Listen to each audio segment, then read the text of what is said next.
Chapter 556. The people did not know about Anyina's death. Even if they knew, it was just the death of a member of the royal family. However, the news was enough to stir up the situation in the north if it fell into the ears of sensitive people. Jiang Pingji's face darkened. She inquired about the recruitment of soldiers and the training of the new recruits. Due to the drought in the north, many members of the Xingyi army or the Red Lotus group felt that they could not live on. They left the organization and became refugees. Fengyi County was an oasis in the desert for these refugees. They tried their best to get close to it. Jiang Pingji asked people to screen them carefully and select those with better qualities to enter the new recruit camp. Thanks to the household registration policy of the female camp, the recruitment was quite smooth.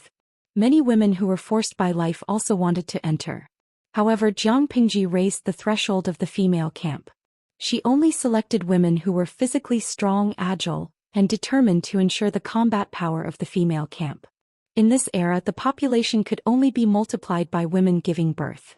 However, the female camp stipulated that women could only get married and give birth after retiring from the army at the age of 24.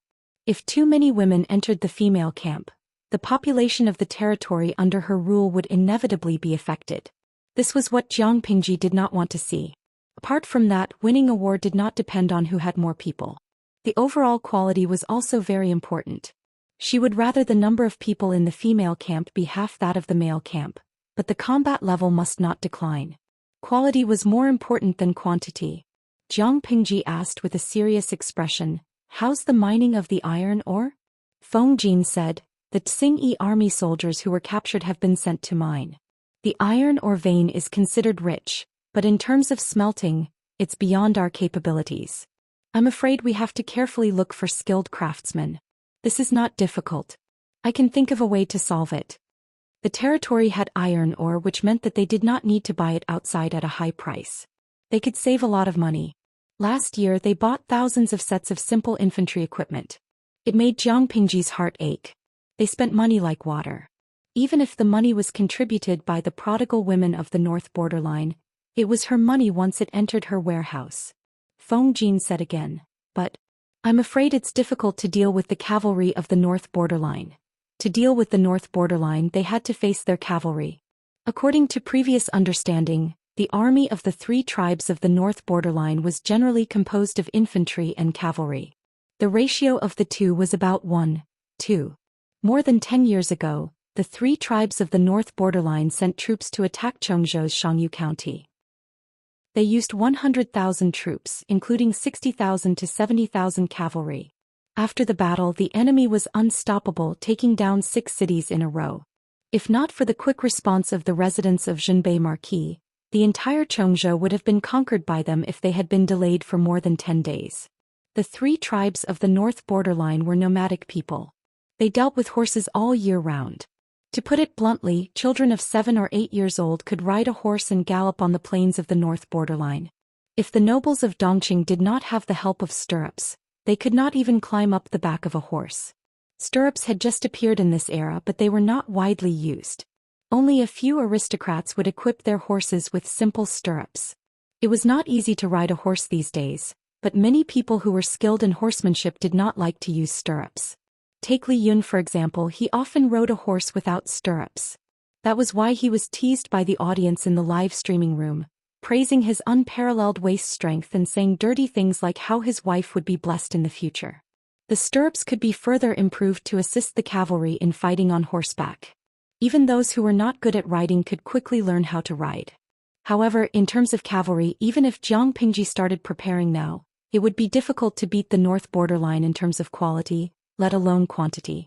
Unless, while she trained the cavalry, she also trained a special unit that could restrain cavalry. Jiang Pingji's eyes darkened and her brain began to work. Feng Jin saw that she was in a state of deep thought and could not help but interlock her fingers. He knew that his lord was thinking of a solution, so he did not disturb her. He just waited for her to finish thinking. It's not impossible to deal with cavalry. For Jiang Pingji, there was no unit that was invincible. Even if it was the special genetic warfare force formed by the Human Alliance, they were not invincible. They could still encounter natural enemies. Similarly, It was even more impossible for the simple and crude light cavalry like the three tribes of the north borderline to be invincible. Feng Jin asked, "What do you have in mind, my lord?" Jiang Pingji said, "I want to train an army that specializes in killing horses. The horse farms of Dongqing are in Tsangzhou, and Tsangzhou is the territory of the Mangs. They are not on the same side as us. If we want to buy enough war horses through this channel, I'm afraid we will have to go bankrupt. If war breaks out in the north borderline, they will also keep an eye on the whereabouts of the horses. It is not realistic for us to make a last-minute effort to expand the cavalry." Zhang Ping, who was at the side, said, "My lord, do you want to play to your strengths and avoid fighting with the cavalry, and instead develop a way to restrain them?" When it came to horse warfare, even Zhongzhou, which had the strongest national power, did not dare to say that it could defeat the north borderline. Instead of competing with the cavalry, it was better to find another way and develop a special unit that specialized in restraining the cavalry. This was indeed an idea. Jiang Pingji nodded and said, "War horses are the other life of the cavalry. Once they lose their war horses, the cavalry is as fragile as a snail with its shell removed. We can now produce our own iron. We can make long swords and heavy shields. If we let different units work together, for example, there are soldiers who specialize in holding heavy shields to resist the cavalry's first charge, and there are other soldiers who use long swords or long spears to stab and kill the war horses." This was just an idea, and the actual implementation still needed to be tested. For example, how strong the cavalry's charge was, what kind of heavy shields and strength could block the enemy, and how to protect the rear formation from chaos. Jiang Pingji said again, "Huaiyu, you have seen the penetrating power of the bed crossbow before, right?" "Bed crossbow? Using the bed crossbow to deal with the cavalry?" Feng Jin nodded and said doubtfully, "But the bed crossbow is heavy and not easy to move. If it's used against the cavalry, I'm afraid it's beyond our power." Zhang Ping shook his head and said to Feng Jin, "Huaiyu, you are wrong. What my lord means is that if the bed crossbow can be moved like the cavalry, how much damage can it cause to the cavalry? The bed crossbow can be placed on the chariot, so it's naturally more convenient to move. Of course, we can also install wheels on the bed crossbow, but the tension of the bed crossbow is too great. Once the arrow is fired, it will move the entire chariot." The thinking of a technical geek was more agile than that of a normal person. Zhang Ping's direction of thinking was naturally different from Feng Jin's. "We can give it a try." Feng Jin recalled the penetrating power and shooting range of the bed crossbow, and he felt a little more confident. Jiang Pingji poured a bucket of cold water on him. She said, "Adding wheels to the bed crossbow or installing it on the chariot can indeed make the bed crossbow more flexible, but compared to the cavalry, it's still too slow. It's a fantasy to rely on this to deal with the cavalry.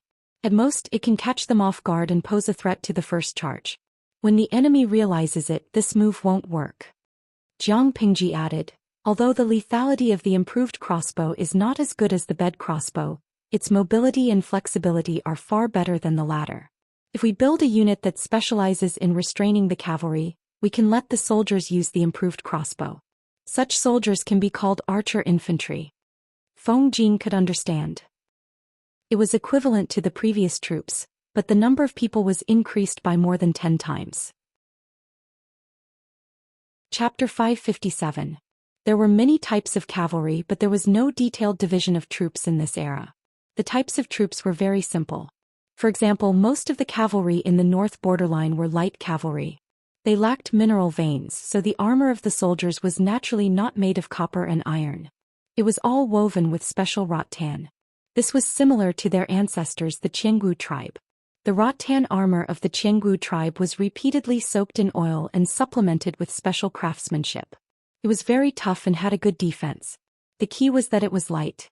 However, looking at the outcome of the Qianggu tribe, hundreds of thousands of cavalrymen were burned to death by Prime Minister Huangfu. The three tribes of the north borderline learned a lesson from their ancestors and changed the craftsmanship of rattan armor. It seemed that they were not afraid of fire anymore. The situation of the infantry of the north borderline was similar to that of the cavalry. They wore rattan armor and held broadswords or spears. As for the division of troops and cooperation in battle, was there such a thing? Jiang Pingji had fought with the Tsingyi army so far. The opponents were all unarmored soldiers. Their combat power was less than 5%. The elite troops and infantry of the north borderline were not comparable to the third-rate troops like the Tsingyi army. Their numbers alone were enough to scare people. To deal with such an enemy, she naturally had to show a serious attitude and let them see the art of war. Therefore it was very important to classify the troops. It would be a nightmare for a single troop type to encounter a troop type that could restrain it. Jiang Pingji explained her idea.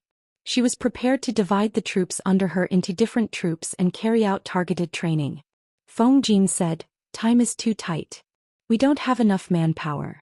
I'm afraid it will be difficult. No matter how difficult it is, we have to give it a try. Otherwise we can only sit and wait for death." If the north borderline sent out troops, they would definitely need time to prepare. Jiang Pingji could seize the time to train the new troops. In ancient times, many men were recruited into the military camp. After a few days of training they could be pulled to the battlefield. However, the combat power and quality of those soldiers were not good. The training period for the new troops recruited by Jiang Pingji was at least half a year. The training time was concentrated in winter and summer. The harsh weather could better temper one's will and body. As for spring and autumn, they helped with the spring plowing in spring, helped with the autumn harvest in autumn, and continued training in their free time. Anyway, they could not stop. When he entered Jiang Pingji's military camp, he was given training periods throughout the year.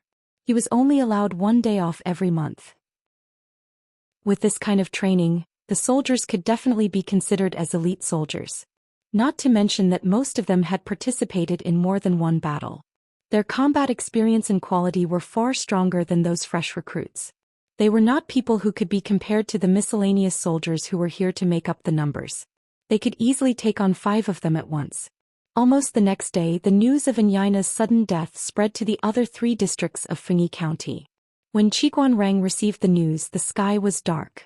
He was working on documents with an oil lamp. He was so sleepy that his eyelids were drooping. When he heard the news, it was as if a bolt of lightning had struck him from head to toe. He was so shocked that he immediately woke up. Suka's reaction was almost the same. He dropped the work at hand, wrote a letter and sent it to Xiangyang district overnight. The only ones who were calm and composed were Wei Ci and Yang Si of Chang'an district. To be precise, there was only Wei Ci. Yang Si asked, "Why aren't you anxious? The north borderline has the ambition of wolves. When they send their troops this time, their military strength will definitely not be weak. How can the military strength of Chongzhou withstand their iron hooves? Once the borders are invaded, I'm afraid Dongqing will follow the same path as Nanxing. I'm afraid your lord's head will be in danger." Yang Si did not care who would be the emperor of Dongqing, but it definitely could not be the foreign tribes of the north borderline. Wei Ci was not anxious. Instead, he laughed. Don't worry. The north borderline probably won't be able to attack this time. They still have a head full of lawsuits." Yang Si was surprised and hurriedly asked him, "You're such a torturous fox. If you have something to say, just say it. Aren't you afraid of being beaten up? Tell me in detail, why can't the north borderline attack this time? They've been coveting Dongqing for a long time. Now that the war in the north is endless and the war in the south is incessant, this is the best time for the north borderline to send their troops south. Could it be that the 3 tribes of the north borderline are in internal strife?" Wei Ci shook his head. The current king of the north borderline is extremely dignified. He's in his prime and has strong methods of ruling. He's already unified the forces of the north borderline since he became the king. Before he's in his twilight years or dies, the internal affairs of the north borderline won't be chaotic. Yang Si did not understand. If there was no internal strife in the north borderline, why couldn't they attack the south? Wei Ci said, "Buddha says it can't be said." Yang Si said angrily, "Nonsense. You're just asking for a beating." He had made a bad friend by mistake. Wei Ci had already sent a letter to Xiangyang district regarding this issue. Others did not understand, but he believed that Jiang Pingji would definitely believe his words. Qiguanrang, Su Ku and Wei Ci's letters arrived almost one after another. The 3 messengers rushed over on horseback overnight. Jiang Pingji tore open the seal and took out the neatly folded letter inside. She first read Qiguanrang's letter, which arrived first, then Su Ku's and finally Wei Ci's. Unlike the previous 2 who asked about countermeasures, Wei Ci's letter contained only a few words. It was these few words that made Jiang Pingji's brows relax. Her eyes were filled with joy. At the beginning of the 11th month of the 20th year of Tianwu, there was a horse plague in the north borderline. The war horses contracted the disease and died suddenly. She read the letter, took a flint and burned it to ashes. If that's the case, it looks like I'll have to ask Uncle Gu to fish for the last sum of money in the north borderline. Fish harder. Her eyes seemed to sparkle. She spread out a piece of paper, ground it, picked up a brush and wrote a letter. Guards, call the chief supervisor of the brick kiln here. I have something important to discuss with him. Among the armies of the 3 tribes in the north borderline, the ratio of infantry to cavalry had reached a ratio of 1:2. If a large number of war horses contracted the disease and died, it was tantamount to cutting off their right-hand men. They would not be able to recover their peak combat power in the next few years, let alone go south. This bought a lot of time for Jiang Pingji to grow. Previously she felt that there was not enough time, but now she was slightly relieved. However, she did not completely believe the contents of the letter. It was not because she suspected Wei Ci, but because of the butterfly effect. Who knew if the horse plague in the north borderline would occur regularly? Perhaps it was swallowed by the butterfly's wings, or perhaps time had moved backward. Before it was completely confirmed, Jiang Pingji would not let down her guard. He still had to make preparations. However, regardless of whether the north borderline had the ability to send troops south, the business there would not last long.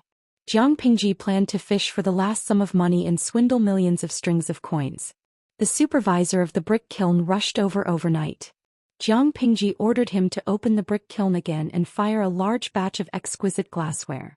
Previously, when she swindled the north borderline, the amount of glassware fired was limited, and it was sold slowly, creating an illusion that glass was very valuable. Almost every noble in the north borderline had a glass tea set as a fashion. Those noble ladies in the north borderline liked to collect glass jewelry. Wearing a set of glass would make them look good and make them the focus of banquets. More noble ladies could not buy it even if they had the money. Now that Dongqing and the north borderline were about to go to war, Jiang Pingji planned to make a fortune before the relationship broke down. Chapter 558. In order to protect the secret of the glass to the greatest extent, the vicinity of the brick kiln was heavily guarded. Everyone who worked in the kiln was strictly monitored. Jiang Pingji also had a detailed grasp of their family members and the recent flow of money. Of course, as compensation, all the craftsmen who worked in the kiln could get a generous monthly salary. The old and young in the family could also get easier jobs.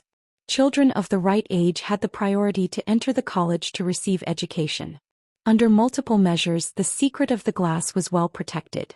Every firing was extremely confidential. The fired glass had to be registered, and the defective products had to be strictly destroyed. In order to whet the appetite of the noble ladies of the northern borderline, the quantity of the previous firing was relatively small. There were no more than 100 sets scattered. Now, in order to cheat the northern borderline of the last sum of money, Jiang Pingji ordered people to fire in large quantities. They worked day and night. The craftsman of the brick kiln was sweating profusely at the desperate effort. He was afraid that he would receive the wrong order while he was still asleep. By the time Gu Xian arrived with the caravan, Jiang Pingji had already fired thousands of sets of glassware. Many of them were exquisite glass jewelry. Even though Gu Xian knew that these things were not worth much when they were placed together, his heart could not take it. Gu Xian hurriedly asked, "Young master, what are you doing?" Glass did not cost much, but it could be sold at a sky-high price. It should be sold slowly and strive to maximize the profit. Once this thing became widespread, it would not be worth much. Jiang Pingji said to Gu Xian, "Uncle Gu, don't worry. Have you heard about the sudden death of the princess of the northern borderline and Yaina? Now that the royal family of Dongqing has occupied Qinzhou, Prince Changshu has led the troops to besiege them. The two are in a stalemate. Now that the princess of the northern borderline has died, I'm worried that the northern borderline will use this as an excuse to attack Dongqing. Even if they don't fight, in your opinion, will Prince Changshu collude with the northern borderline?" Gu Xian could not help but fall into deep thought. He was a big merchant who did business in the north and south. Naturally, he was well informed. He knew about the sudden death of the princess of the northern borderline. Gu Xian asked, "Young master, do you think that once the war breaks out in the northern borderline, it will be difficult to do business?" Jiang Pingji smiled and said, "If the north borderline starts a war with Dongqing, it will definitely involve the entire country. Even if the noble ladies covet and want to buy a luxury item, like glass, I reckon they will have to think twice. What's more, there's no such thing as an impenetrable wall in the world. I'm just afraid that if they find out about the secret of the glass, Uncle Gu, you'll have to pay for it. In the entire north borderline, only Gu Xian's treasure house sold glass. If they found out that glass was worthless, let alone something that belonged to the heavenly palace, they would inevitably fly into a rage out of humiliation and implicate Gu Xian. This was not what Jiang Pingji wanted to see. Gu Xian frowned and probed. So, little boss intends to make one last deal? Get rich before the war at the northern borderline? Jiang Pingji did not tell Gu Xian about the horse plague. Apart from her and Wei Xi, no one else would know about it. If there really was a horse plague, this last deal would probably cause a certain blow to the economy of the northern borderline. The more she earned, the more unlucky the northern borderline would be, and the longer it would take for them to completely recover. These thoughts flashed through her mind. She nodded and said, "Yes, that's what I'm thinking. However, if all the glass is dumped in the northern borderline, we won't be able to consume it in a short time. This is also very risky. So, I want to ask Uncle Gu to sell a portion of it to Zhongzhou and other countries. As for the business at the northern borderline, after selling this deal, withdraw as soon as possible. I don't know if this will have any impact on the businesses under Uncle Gu's name." The businesses were all managed by Gu Xian. He was the expert. Jiang Pingji as an outsider had to listen to the opinions of the experts. Gu Xian smiled and said, "Little boss, you don't have to be so polite. The business at the northern borderline isn't very prosperous, especially in recent years. The money we earn is getting less and less. It's indeed time to change places. It's a good idea to take this opportunity to stop." The northern borderline was getting more and more malice from Dongqing.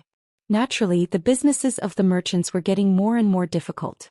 If not for Gu Xian's wide connections in the northern borderline and the ladies who liked to take care of his business, the treasure house would probably have closed down long ago. Gu Xian was not the least bit unwilling to blackmail the northern borderline and pack up and leave. He carefully selected a batch of glass. The quality was similar to or slightly better than the glass he had sold previously. There were more than 2,000 sets. These are all sold to the northern borderline. If we go through the normal sales route, we definitely won't be able to finish them all. If we want to get rid of them quickly, the black market is a good way to dispose of stolen goods. However, I'm afraid the price can't be as high as before. If the other party lowers the price, it has to be at least 50% or more. When he said the last sentence, even though Gu Xian was used to seeing big scenes, he still couldn't help but feel his heart ache. There were more than 2,000 sets of glass. If they were sold slowly according to the previous price, they could earn at least 140 million strings of coins. What kind of concept was that? The national treasury of Dongqing in a normal year was only 150 million strings of coins. This was under the situation where there were no disasters in the country. If there were floods, droughts, earthquakes or famine from time to time, the national treasury's annual revenue would be less than 90 million strings of coins. Jiang Pingji narrowed her eyes and said, "Uncle Gu, you can do it according to your own ideas. It's fine as long as you can get rid of them in the shortest time possible. You can exchange all these glass for silver or sheepskin. I don't care if you earn less. Without the northern borderline, we still have the 4 factions of Nanman to cheat. The faraway Zhongzhou, Beiyuan, Xichang and even the southern mainland of Dongqing. They are all markets. We don't have to worry about not having a place to earn money. We can only earn more money in the future if we are willing to make a small profit." Gu Xian couldn't help but smile at Jiang Pingji's words. He felt more confident. "Young master, please rest assured. Your servant will definitely not disappoint you." Gu Xian solemnly bowed. In the past he was grateful for Gu Min's appreciation of him. Now he was convinced by Jiang Pingji's trust and generosity. He sighed in his heart. They were indeed mother and daughter. Jiang Pingji suddenly thought of something and instructed him. "Uncle Gu, after this business, you don't have to buy any more horses." Gu Xian was surprised. "Young master, why is that?" The horse farms in Dongqing were all in Song Prefecture. They had almost become the Meng's property. The previous generation of the Luan Mengs were somewhat despicable. It was basically impossible to buy good war horses from them. Even if it was possible, the money spent was not something Jiang Pingji could afford. Chapter 559. So it was for his own good. Zhou Xian's heart warmed and a warm expression appeared on his face. Young master is thoughtful. If that's the case, I won't buy horses this time. I'll try my best to buy sheepskin and wool. Jiang Pingji looked calm on the surface, but she felt slightly awkward. She said it nicely, but it was not because of that. She was just afraid that the source of the horse plague would spread to Dongqing. However, she could not tell Zhou Xian about the horse plague, so she could only use other reasons to avoid it. Jiang Pingji teased him with a smile. 3,000 horses are enough for now. If I buy another batch, I'm afraid my family business won't be able to support them. War horses were different from ordinary horses. They ate better food and needed more meticulous care. The consumption was also more terrifying. Zhou Xian exposed her with a smile. I believe other people's cries of poverty. Young master, aren't you fooling people by saying you're poor? Over the past half a year, Jiang Pingji had cheated a lot of money from the fools in the north borderline. It was a total of more than 5 million strings of coins. Zhou Xian took all the glass away and quietly left Xiangyang district. After that, the firing of glass stopped. The brick kiln resumed its boring life of firing bricks every day. This year's summer was exceptionally long. The drought lasted until mid-September. There was not a single drop of rain. It would be the autumn harvest in half a month, but the weather was still the same. Even Jiang Pingji was a little worried. Those who knew her would not offend her at such a time because she would be very irritable. Unfortunately, someone was blind. After approving documents for a whole night, Jiang Pingji sprawled out on the pile of bamboo slips and took a nap. Familiar footsteps came from outside. My lord, something bad has happened. The voice was like thunder. Not only did it wake Jiang Pingji up, but the audience in the streaming room was also shocked. Jiang Pingji opened her eyes and hooked a nearby table with her feet. Then she sat up and leaned against it. She looked at Dian Yan in front of her. Her eyelids were still a little sore. What happened? Dian Yan was a recruit who had an outstanding performance in the previous battle. Jiang Pingji promoted him to a centurion of the recruit camp and transferred him to Qingan district to protect Wuxia. Her reason was that her advisor's appearance was too unsafe. She could be at ease if Dian Yan protected Wuxia. Dian Yan had just gone to Qingan district but was sent back by Wuxia. Good steel should be used on the blade's edge. He was very safe in Qingan district. Why waste a valiant general to protect him? Therefore, Dian Yan had now become the head of Jiang Pingji's guards. Dian Yan caught his breath. There are about 100 people outside the city. They claim to be the prefect of Fengyi County. They represent the prefect to supervise the counties and villages and announce government decrees. Jiang Pingji was stunned. What's that? She was still dizzy from exhaustion, but the viewers in the live broadcast room were very awake. They didn't understand what the term inspection deputy of the prefect meant, but they understood the term commander-in-chief. Zhang Fei was the one who beat the inspection deputy of prefect? Mingming's little white rabbit. Damn, the streamer is going to live stream beating the deputy of the prefect? Ye Qingzhou. Speaking of the inspection deputy of the prefect, I can't help but think of the inspection deputy of the prefect who was beaten to death by Zhang Fei in the Romance of the Three Kingdoms. The scene of him whipping the inspection deputy of the prefect was super satisfying. Streamer, do you think the inspection deputy of the prefect and the inspection deputy of the prefect are the same? Kanglin Feixia. No, didn't someone say that Liu Bei was the one who beat up the inspection deputy of the prefect in Three Kingdoms? Zhang Fei was the scapegoat. Vegetarian number. Zhang Fei was a fair-skinned young man with excellent calligraphy, but he was described as a black-skinned burly man and a hothead in the Romance of the Three Kingdoms. Jiang Pingji glanced at the bullet screen in the live broadcast room. The various inspection deputy of the prefect made her dizzy. She rubbed the space between her eyebrows and said, the inspection deputy of the prefect sent by the county chief of Fengyi County for an inspection? Dian Yan said with an ugly expression, yes, that's what that group of people said. According to the official position, Jiang Pingji was just a small district magistrate. At most, she was in charge of the affairs of Xiangyang district. There was also a county chief above her. Logically speaking, she had no right to extend her hands into the other 3 counties. But now, the entire Fengyi County belonged to her and troops were stationed everywhere. She was not the county chief, but she was better than the county chief. Who the hell was that inspection deputy of the prefect? Jiang Pingji frowned. She was rather displeased, but she said, "Send someone to welcome him and test his intentions." Whether it was Xiangyang District, Qingan District, Maolin District or Jiaoping District, when they fell into the hands of the Tsingyi army, she did not see any local military forces in Fengyi County, nor did she see any effective resistance. The Tsingyi army relied on overwhelming numbers to break into the cities and wreak havoc in the villages. Now she was about to tidy up Fengyi County, and the wastelands that were cultivated in Xiangyang District would be ready to harvest in about half a month. At this time, an inspection deputy of the prefect sent by the county chief appeared.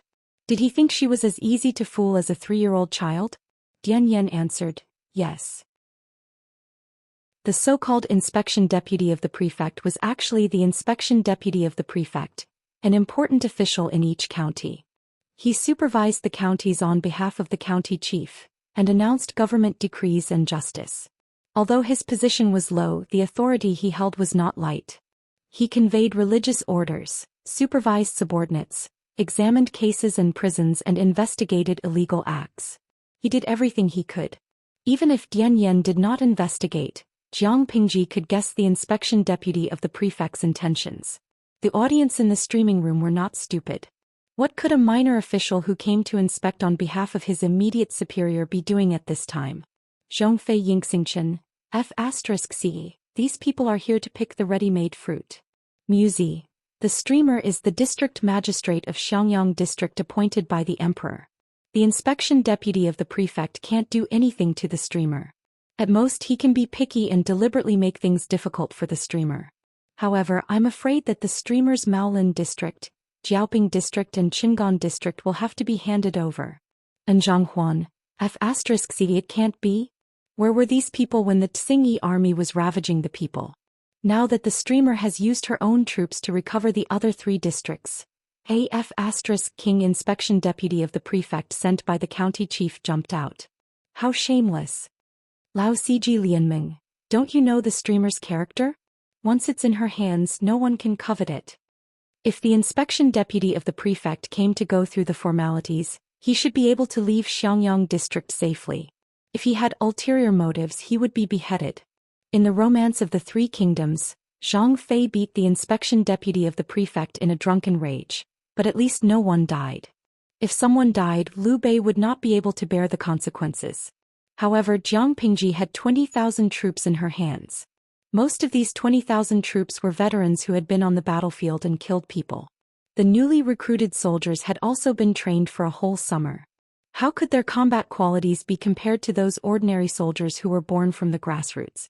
If the inspection deputy of the prefect was blind and really made things difficult for Jiang Pingji and asked her to hand over the other 3 districts, if she was in a bad mood, someone would definitely die. Wan Buffa Gaofi, bring a stool over and sit in the front row to watch the show. I'll bet a spicy strip that the inspection deputy of the prefect will be done for. Qiu Zhaizhao Zhongwa Guipu, I hope he has some sense and doesn't do anything stupid. I feel that the streamer has been in a particularly bad mood these few days. Chapter 560. The district magistrate was just a small official, and if the inspection deputy of the prefect went back and said a few bad things about him to the county chief, he would be in serious trouble. However, this was only for ordinary district magistrates. Was Jiang Pingji an ordinary district magistrate? The sun was blazing in the sky and the air was extremely stuffy.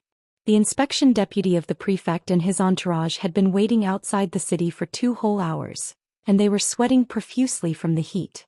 The plump inspection deputy of the prefect was even more disheveled.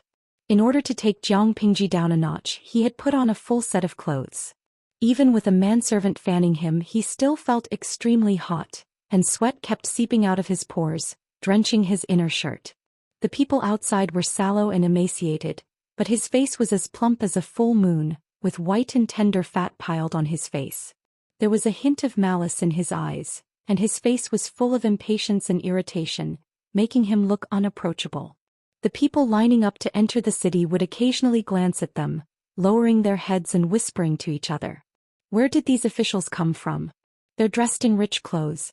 The middle-aged man beside him said, It's said that they're the inspection deputy of the prefect from above. They're not good people. The inspection deputy of the prefect's position was light and powerful, and he often used his position to ask for bribes from his subordinates. Many people had no choice but to feign civility with him and secretly bribe him in order to keep their lowly positions. The more greedy inspection deputy of the prefect would even instruct others to exploit the villagers. The drought in the north and the fight between the Xingyi army and the Red Lotus group had affected the spring plowing and autumn harvest for the past 2 years. Those who were slightly wealthier were already starving, but the inspection deputy of the prefect was still smooth and had a ruddy complexion, and he was as heavy as 2 adult men. It was ridiculous to say that he was incorruptible. How much salary could an inspection deputy of the prefect earn if he did not have extra income? The people laughed. Why were they chased aside and not allowed to enter the city? The middle-aged man clicked his tongue and said sarcastically, "It's not that they don't want to enter the city, they're probably blocked from entering the city. I really hope that the sun is hotter today so that these corrupt officials and their lackeys die." Which time has the inspection deputy of the prefect not peeled off a layer of oil from everyone? One of them said proudly, "Our district magistrate is different from those vermin of the past. If this inspection deputy of the prefect dares to mess around, I'll definitely break his legs." A few commoners discussed in whispers, occasionally glancing at the inspection deputy of prefect who kept raising his hand to wipe his sweat. On the other side, the inspection deputy of the prefect was already impatient from waiting. He urged his subordinates to hurry up again while thinking about how to punish Jiang Pingji. At this moment, there was a sudden commotion at the city gate. The citizens who were queuing up to enter the city spontaneously made way. The inspection deputy of the prefect tried his best to stretch his neck, trying to see what was happening over there. His neck was also full of fat and above his shoulders was a huge head. There was no neck at all. After a long while, Dian Yan led hundreds of tall soldiers armed with swords and spears forward. The blades were snow-white and sharp, giving people an inexplicable chill. Dian Yan's figure was tall and muscular, his complexion dark. Even though he was dressed neatly, he still exuded the aura of a bandit. "You are the inspection deputy of the prefect?" The deputy of the prefect was infuriated. Where did this black-faced burly man come from? How dare he be so rude to him? The inspection deputy of the prefect had wanted to display his authority as an official, but when he saw the broadsword hanging from Dian Yan's waist and the neat rows of soldiers behind him, his eyelids twitched subconsciously. Exactly. He had arrived outside the city 2 hours ago. He had thought that it wouldn't be long before the district magistrate would come out to greet him in fear and trepidation. He did not expect the district magistrate to leave him hanging for 2 hours. Now that he had finally arrived, he came with such a lineup. It was extremely rude. "I wonder what instructions do you have for me this time?" Dian Yan asked the inspection deputy of the prefect without batting an eyelid, as if he was interrogating a criminal. The inspection deputy of the prefect laughed angrily. "I heard that the district magistrate of Xiangyang district disregarded the laws of Dongqing and used his private troops without authorization to oppress the citizens of the other 3 districts in Fengyi County. As the inspection deputy of the prefect, I have the duty of patrolling and supervising. I followed the county chief's order to thoroughly investigate this matter and see if the district magistrate has any disloyal intentions." That was a serious matter. Dian Yan secretly frowned. He knew that the inspection deputy of the prefect was up to no good, but he did not expect him to be so shameless as to directly threaten him. "My lord has always served the country wholeheartedly. When has he ever had any disloyal intentions? The Xingyi army has wreaked havoc in Fengyi County. If my lord had not taken pity on the citizens and dispatched troops to drive the Xingyi army out, would the citizens of the other 3 districts have such peaceful days? This sentiment is clear to the sun and the moon." Dian Yan said, "Since the inspection deputy of the prefect has been ordered to thoroughly investigate this matter, I hope that you can carry it out impartially and prove my lord's innocence." The inspection deputy of the prefect felt a little better. It was good that he knew to be afraid. He knew that Lu Shi was Lu Shi's son, but so what? The young boy was ignorant, and no matter how forceful Lu Shi was, he could not do anything. It was Lu Shi's fault. As a district magistrate of Xiangyang district, how could she be qualified to mobilize troops to recover the other 3 districts? However, the inspection deputy of the prefect soon realized that something was wrong. More than 100 people were welcomed into the city. The prosperous scene on both sides of the street surprised him, followed by greed and evil thoughts. He had been the inspection deputy of the prefect for many years, but he had never seen a district that was so well governed. There were countless refugees outside, but only this place was bustling and prosperous like a scene of prosperity. He was not impressed by Jiang Pingji's governance ability. Instead, he was thinking about how much he could extort. How could Lu Shi's son be short of money? Such emotions did not last long. He was drenched in a cold sweat when he realized that there was a team of soldiers standing on both sides of the street with swords and spears in their hands. All of them stood straight, their white blades gleaming with a cold light, and their eyes fell on him in unison. Even if the inspection deputy of the prefect was not very knowledgeable, he could still feel a cold aura. He asked with a slightly pale face, "These are," Dian Yen said, reporting to the inspection deputy of the prefect, "These are the private troops under my lord." "All of them?" The inspection deputy of the prefect's heart skipped a beat and his scalp went numb. He did not dare to think about how many soldiers there were in the city. Dian Yen sneered and pretended to be concerned. "Inspection deputy of the prefect, what's wrong with you? These soldiers are so mighty. District Magistrate Lu has trained his troops well." Dian Yen continued, "Exactly. All of these soldiers have been on the battlefield and killed the Tsingyi army. They are extremely brave. All of them have seen blood." The inspection deputy of the prefect broke out in a cold sweat. He finally understood why he felt that the air was strangely cold after entering the city. Damn, it was the murderous aura. If he had not been sitting in the open carriage, the inspection deputy of the prefect's legs would have turned to jelly and he would have collapsed. He had to mentally prepare himself not to be frightened by such a large lineup. No matter how powerful Lu Xi was, could he be more powerful than the law? If he did not want to be accused of treason, he must hand over Jiaoping District, Qingan District and Maolin District today. Thinking of this, the inspection deputy of the prefect felt a little more confident. At the entrance of the district headquarters, there were 2 guards standing on both sides of the gate, looking straight ahead. The inspection deputy of the prefect craned his neck, but did not see the person suspected to be Lu Xi. "Why didn't he come out to welcome him?" Dian Yen said, "Inspection deputy of the prefect, my lord is already waiting for you in the main hall." This attitude made the inspection deputy of the prefect, who was always flattered and worshipped wherever he went, extremely displeased, but he could not vent his dissatisfaction. He stepped on the stool of the sedan chair and got down. The guards behind him were about to follow, but the soldiers on both sides suddenly swarmed forward and captured all of them.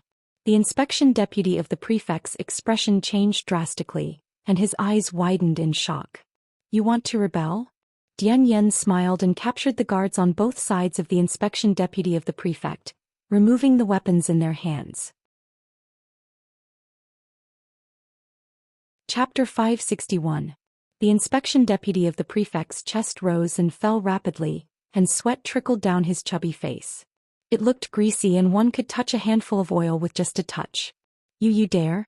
Do you think I will harm your county magistrate?" The inspection deputy of the prefect had already been scared out of his wits by the murderous aura of the 2 rows of soldiers, and now he felt extremely insecure. Now that his guards had been taken down and their weapons had been taken away, he felt like a salted fish on the chopping block who was struggling to catch his breath. He flapped his tail in an attempt to escape, sweating even more profusely. Dian Yen smiled and said, "Of course I'm not afraid. With your abilities, who can you hurt?" The inspection deputy of the prefect fell silent for a moment, feeling that he had been underestimated. Although Dian Yen believed that he would not harm Jiang Pingji, why did his words carry a hint of disdain? A salted fish was a salted fish. Apart from struggling a little, what else could it do? Dian Yen stretched out his hand, gesturing to invite the prefect to enter the district headquarters. "Deputy Prefect, this way, my lord has been waiting for you in the main hall for a long time." The inspection deputy of the prefect swallowed nervously. His inner shirt was already drenched in sweat and stuck to his skin, making him very uncomfortable. Striding forward with his strong legs, the inspection deputy of the prefect followed Dian Yen into the district headquarters. The deputy of the prefect thought that since Xiangyang district was so prosperous, the district headquarters should be extremely luxurious, but that was not the case. If Dian Yen hadn't said that this was the district headquarters, he would have suspected that he had run into the house of a destitute aristocratic family. There were no fake mountains or flowers in the garden, nor were there any pavilions, terraces, or pavilions. There was only a piece of empty land with a few bamboo clothes-drying racks placed beside it. Passing through the courtyard, he took a few more steps forward and bypassed the stone screen. The main hall with its door wide open came into view. The inspection deputy of the prefect squinted his eyes, trying hard to see the scene in the main hall clearly. Jiang Pingji had been waiting in the main hall for a while, secretly chatting with the audience in the streaming room, trying to guess what the deputy of the prefect would look like. When Dian Yen brought the person over, the livestream room was filled with wailing, shouting that they were blind and needed a good-looking face to please their eyes. The inspection deputy of the prefect was dressed neatly, but due to the hot and dry weather, his forehead, cheeks, and chubby neck were all sweating profusely. After sitting in the carriage for a long time, the hem of his clothes was slightly wrinkled and his collar was slightly askew. He did not look very well. The viewers in the live streaming room were used to seeing all kinds of handsome men in ancient times. When they saw a man like the inspection deputy of the prefect, they all expressed that they were blind. Cha Mifei, host, are you sure you didn't go to the wrong place? Why did the actor playing second senior brother come here? Cat Demon Monarch, the one above, why are you insulting second senior brother like that? Second senior brother was also an awe-inspiring canopy marshal before he was reincarnated as a pig. He wasn't a pigman, alright? This inspection deputy of the prefect was a living pig demon in human form. If he were to really play the role of second senior brother who had been reincarnated as a pig by mistake, he wouldn't even need to wear the pig head and the big belly props. With a head full of fat intestines, he would be playing the role of second senior brother in person. Yun Jianlian, phew, I'm relieved. Finally, I see an ugly ancient man. Previously, when I was watching the live stream, I realized that almost none of the streamer's subordinates were ugly. I thought that ancient genes were better and modern genes had regressed. Now that I see the deputy of the prefect, I'm relieved. Xiao San Tian, you mortals who judge a book by its cover. Like the streamer, I value the inner qualities more. I will never laugh at this guy just because he looks like a pig. Damn, who's stopping me? Can't you see there's a pig here? Don't steal my butcher knife. Gui Kai Guofengxiu. #despise. The position of the inspection deputy of the prefect is light and powerful. It was a cushy job in ancient times.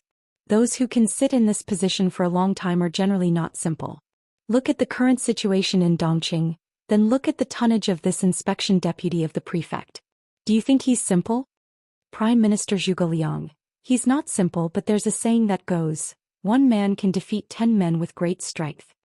No matter how scheming this inspection deputy of the prefect is, can he scare away the 3 counties in the hands of the streamer? If he doesn't do anything, he can still live. If he courts death, even Buddha can't save him.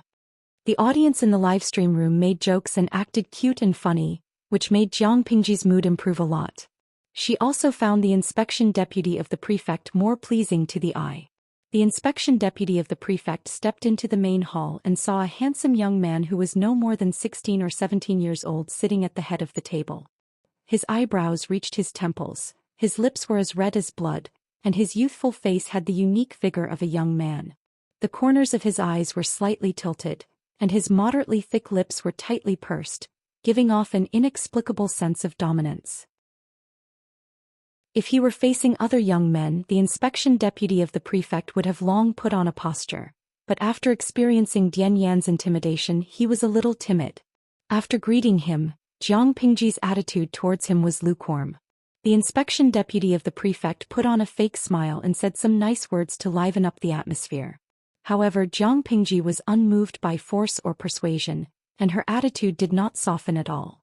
However, although her attitude was cold, she was not very aggressive, which made the inspection deputy of the prefect feel a little relieved.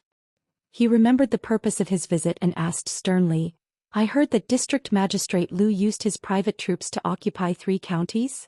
According to his script, Jiang Pingji should deny it in fear and trepidation, and then both parties would wrangle.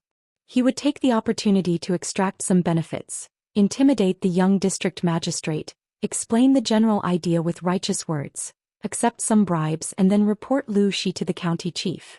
In this way he could not only gain benefits from Lu Shi, but also claim credit in front of the county chief. Wouldn't it be the best of both worlds? But Jiang Pingji nodded honestly and said, "Yes, is there a problem, inspection deputy of the prefect?" The inspection deputy of the prefect did not react and thought that she had denied it, so he said subconsciously, "Don't panic, District Magistrate Lu. I am under orders to inspect Xiangyang district.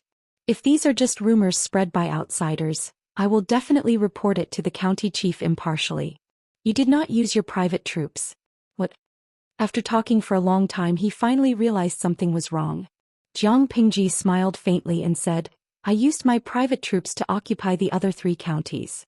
Do you have any more problems, inspection deputy of the prefect?" The inspection deputy of the prefect's fat face trembled, and his fair skin gradually lost its color. An unprecedented sense of crisis rushed straight to his head. This doesn't make sense," he said in a trembling voice. "Is District Magistrate Lu trying to rebel?" Jiang Pingji avoided the question and asked in return, "You can eat whatever you want, but you can't say whatever you want. Do you have any evidence to say that I'm rebelling?" The inspection deputy of the prefect had thought of all kinds of scenarios, but he had never thought about how he should deal with Jiang Pingji's shameless behavior. He forced himself to ask, "Isn't occupying the 3 counties and not returning them obvious evidence?" The onlookers in the livestream room could see that the inspection deputy of the prefect was now an arrow at the end of its flight, so they were enjoying the show. Gukai Guofengxiu. I think that in the script of the inspection deputy of the prefect, the streamer should be in fear and trepidation, instead of rebuking others so righteously. Alas, how am I supposed to continue acting if District Magistrate Lu doesn't follow the script? This came from the inspection deputy of the prefect, who was suffering in silence. Akatrice, I reckon that the inspection deputy of the prefect still wants to blackmail the streamer and accept bribes. Jiang Pingji chuckled. Can I say that the county chief is in cahoots with the Tsingyi army and is in cahoots with the Tsingyi army and is a traitor? Chapter 562. Don't use uncommon words. I'm dying of laughter. I'm not convinced by anything, I'm only convinced by the streamer. Lazy otaku, there are always stupid mortals who want to die. Isn't it good to be alive? The Fairy Queen's crimson. The streamer's words are both threatening and cursing. If I were the county chief, I would have been too ashamed to face anyone. As the county chief, he couldn't protect the people under his rule, so he ran away to avoid the limelight when there was a disaster.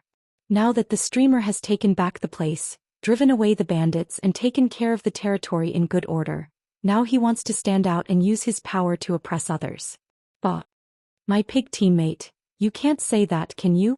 These 3 districts do not belong to the streamer. After all, he is the county chief.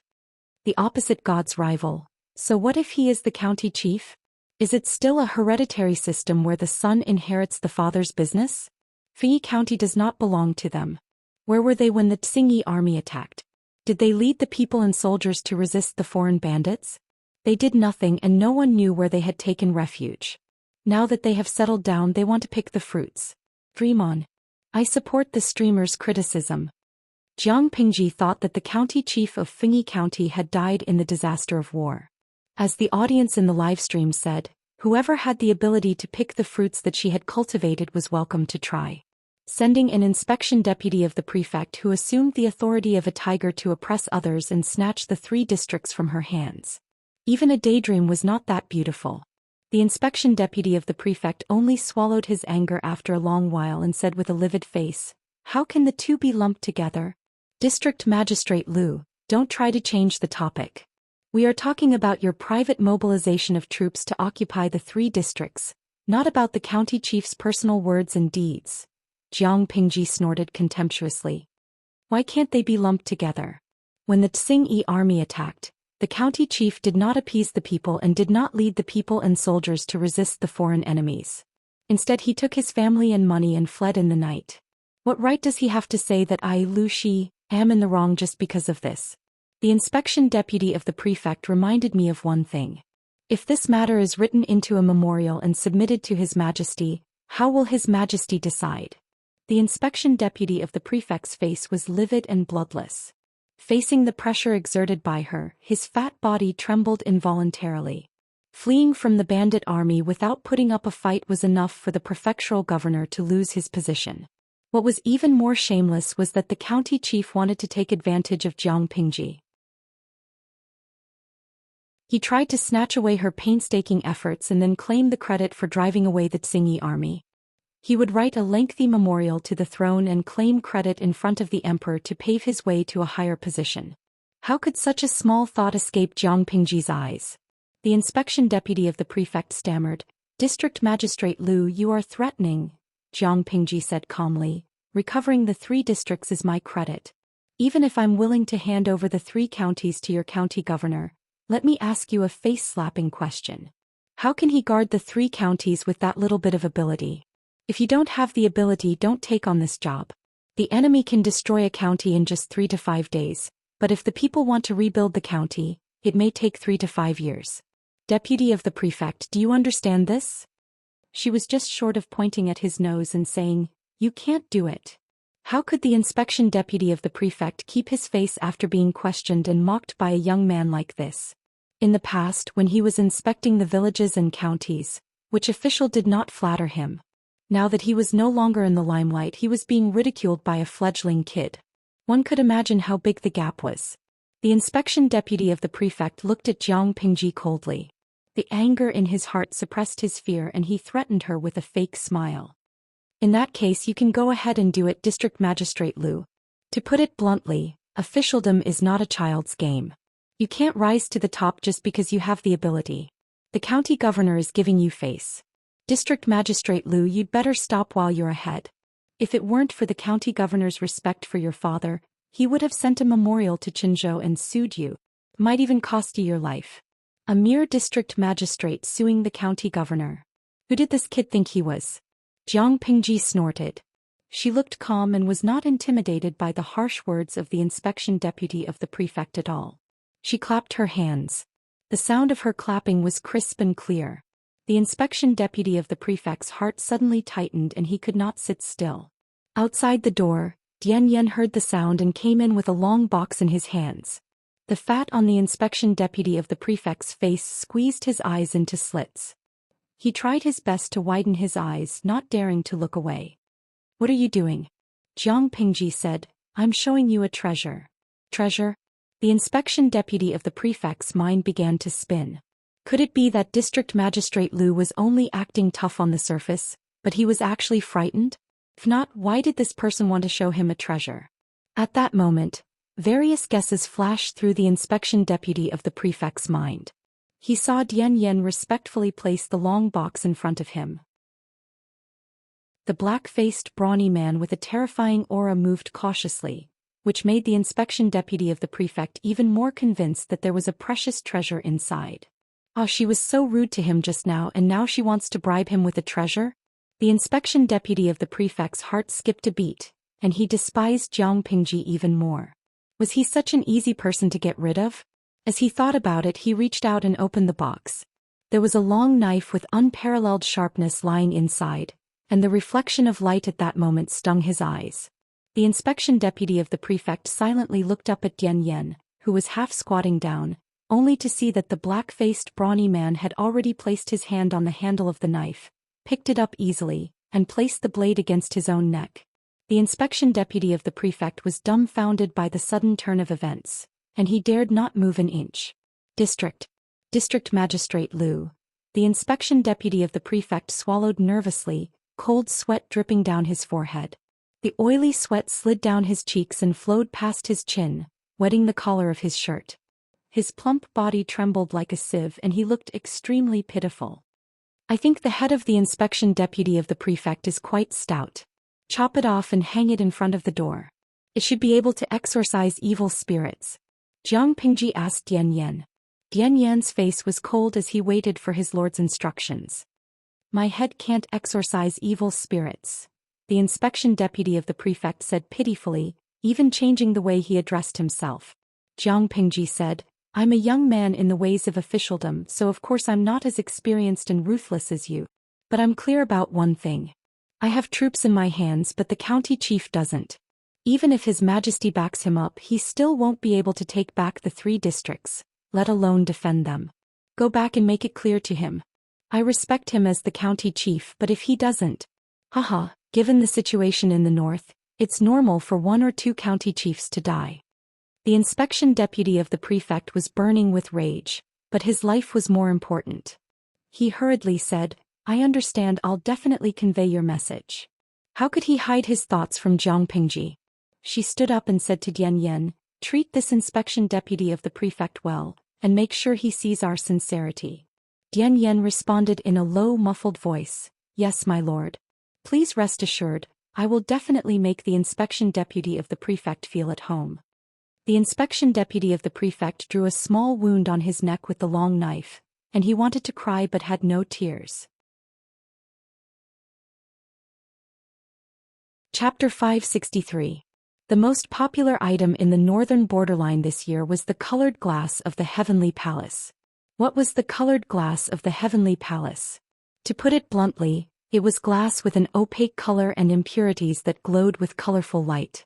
Because Gu Exin fabricated a noble origin for the glass, saying that the glass was a celestial item that descended with a golden phoenix, and every piece was beautiful, the glass had another noble name, colored glass of the Heavenly Palace, implying that it was a treasure from the Heavenly Palace. The first lady to buy the colored glass of the Heavenly Palace became the focus of the circle of noblewomen in the northern borderline. Wherever she went, other people's eyes followed her. They were all fascinated by the dragon and phoenix hairpins on her temples. She also became the object of jealousy of many noble ladies. Those noble ladies kept urging their servants to ask for information from the treasure house. They insisted on getting the same or even better glass hairpins. The hairpin was translucent with a dragon and a phoenix entwined together. The scales of the dragon and the feathers of the phoenix were fine and lifelike. The phoenix spread its wings as if it was about to fly, and the handsome dragon looked like it was about to soar to the 9th heaven. A string of transparent beads was held in the mouth of the phoenix and the dragon, which was shining brightly under the light. Women could not resist such beautiful and shiny things, but there was no news from the treasure house. Facing so many jealous and hateful gazes, the lady enjoyed it very much. Thanks to her free publicity, the colored glass of the Heavenly Palace quickly became popular in the circle of noblewomen in the northern borderline. As a businessman, Gu Exin whetted everyone's appetite, and then found an opportunity to launch new glass products. The glass tea set sold very well, but the most popular was the jewelry, and each piece sold at a very high price. In the past year, Gu Xian's treasure house had sold hundreds of pieces, and the profits were so great that it made people jealous. The merchants of the northern borderline also wanted to make this money, but they had no way to get such good things and could only watch Gu Exin make money. It could be said that in the past year, the glass had become the symbol of the status of the nobles in the northern borderline. Every family had at least one set, and they could not show their generosity at all. Which noblewoman did not wear 1 or 2 pieces of glass jewelry seemed to be too ashamed to go out and not dare to entertain guests. Among them, the most generous noblewoman was Wu Liba's wife. Her family ran a business, and her husband was a wise man, whom the king of the northern borderline relied heavily on. Every time the treasure house had a new product, she was always the first to get the news and contributed a lot of money. Among all the noblewomen of the northern borderline, she was the only one who had collected several sets of glass jewelry. Every time she went out to a banquet, she attracted the attention of most people. Full of heroic spirit. As the saying went, follow the example of your superiors. This saying was not only applicable in Dongqing, but also in the north borderline. Wu Liba's wife had a very high status in the circle of aristocratic ladies. They admired these colored glass of the Heavenly Palace. Naturally, those aristocratic ladies with slightly lower status also coveted them. However, they were not as wealthy as the other ladies. By the time they received news that the treasure house was stocking up, the items had already been bought. Things that couldn't be bought even if one had money could better reflect one's noble status. In order to satisfy the needs of these noble ladies, Gu Exin smiled bitterly and agreed to help them search. Only then did they give up. They waited and waited. They waited anxiously, and finally the news from the treasure house came. This was the largest in history. There were a total of 20 sets of colored glass of the Heavenly Palace jewelry that were in relatively perfect condition. This news caused waves of ripples in the circle of aristocratic ladies of the North Borderline. The treasure house was filled with carriages and servants from various mansions. Wu Liba's wife was still the vanguard. She generously spent 670,000 strings of coins to buy 2 of the most gorgeous and beautiful jewelry sets. The other ladies wanted to fight for it, but they weighed their own family assets. No matter what, they couldn't compare to the family's business. Therefore, they could only settle for the next best thing, which was to buy other jewelry. The treasure house was very discerning and respectfully offered a set. It was sent to the imperial harem of the North Borderline and given to the most honorable woman. The Empress was also very interesting. After receiving it, she dressed up and held a banquet to show off. For a time, from the top to the bottom, the aristocratic families of the North Borderline valued the colored glass of the Heavenly Palace. The only fly in the ointment was that this thing was fragile and fragile. But thinking about it, even fine jade would shatter if it fell to the ground. The colored glass of the Heavenly Palace should also be a jade stone from the sky. It was normal for it to shatter accidentally. Under such a trend, many businessmen coveted this thing to the extreme. They wanted nothing more than to replace the treasure house. The colored glass of the Heavenly Palace, in the black market of the North Borderline, was even more priceless. Doing business could easily earn millions of strings of coins. Who wouldn't be envious? Soon their opportunity came. They used money to try to bribe the servants and stewards of the treasure house. After spending money and beauties, they finally relented after nearly a year. What? The head of a business in the North Borderline trembled. The wine in his hand almost spilled. He said in surprise, "The number of pieces of the colored glass of the Heavenly Palace unearthed in May County wasn't just over 200, but over 2,000? Most of them are in the hands of that old fox, Zhou Xian." The steward of the treasure house, who had been instigated to defect, nodded, but immediately revealed a resentful expression. "That Zhou Xian has made a lot of money, but he's very greedy. He only cares about filling his own pockets and doesn't care about my old partner at all. This time, if it weren't for your kindness, I'm afraid that my family would have been ruined." The steward of the treasure house sighed with a bitter expression. The head of the business in the North Borderline snickered in his heart. If he hadn't used a scheme to frame the steward's family, causing him to owe a huge debt, this fat fish probably wouldn't have taken the bait, and he wouldn't have been able to know such shocking news. This Zhou Xian is really an old fox. The head of the business pretended to be surprised and asked, "Since he has so many goods, why does he keep hiding that he doesn't have any?" The steward of the treasure house asked with a bitter smile, "You're also a businessman. How can you not know that the rarer something is, the greater its value? The fewer things there are, the more people want it and the higher the price they offer. Only then can the colored glass of the Heavenly Palace be sold at a good price. If they were all displayed at once, how could they sell so well? Zhou Xian has used this method too many times, but there are still so many people rushing to give him money." The steward of the treasure house sighed. The head of the business stroked his beard and smiled. "Business is business. Speaking of businessmen, I quite admire Zhou Xian. A businessman from Dongqing was able to gain a foothold in the North Borderline and have been doing business for so many years. It's indeed worth learning from his methods. People in the same trade are enemies. Seeing Zhou Xian make a lot of money, who wouldn't be envious?" The head of the business thought for a while. If he had so many colored glass of the Heavenly Palace, he would probably sell them as soon as possible. How could he be like Zhou Xian, patiently operating it and raising its value to the peak? Admittedly, Zhou Xian didn't sell much, but he did earn a lot of money. However, it was a pity that Zhou Xian did a good business and was good at managing his subordinates, but his ability to guard against thieves. TSK. Chapter 564. Look, didn't he smash a hole in the treasure house that was like an iron bucket and obtain information about the treasure house's lifeline? The treasure house manager's face was ashen. The head of the Northern Borderline Trading Company patted him on the shoulder and said, "Don't be discouraged, good days are still ahead. According to our previous discussion, you steal those colored glass of the Heavenly Palace and sell them to me at a discount of 30%. The money is yours."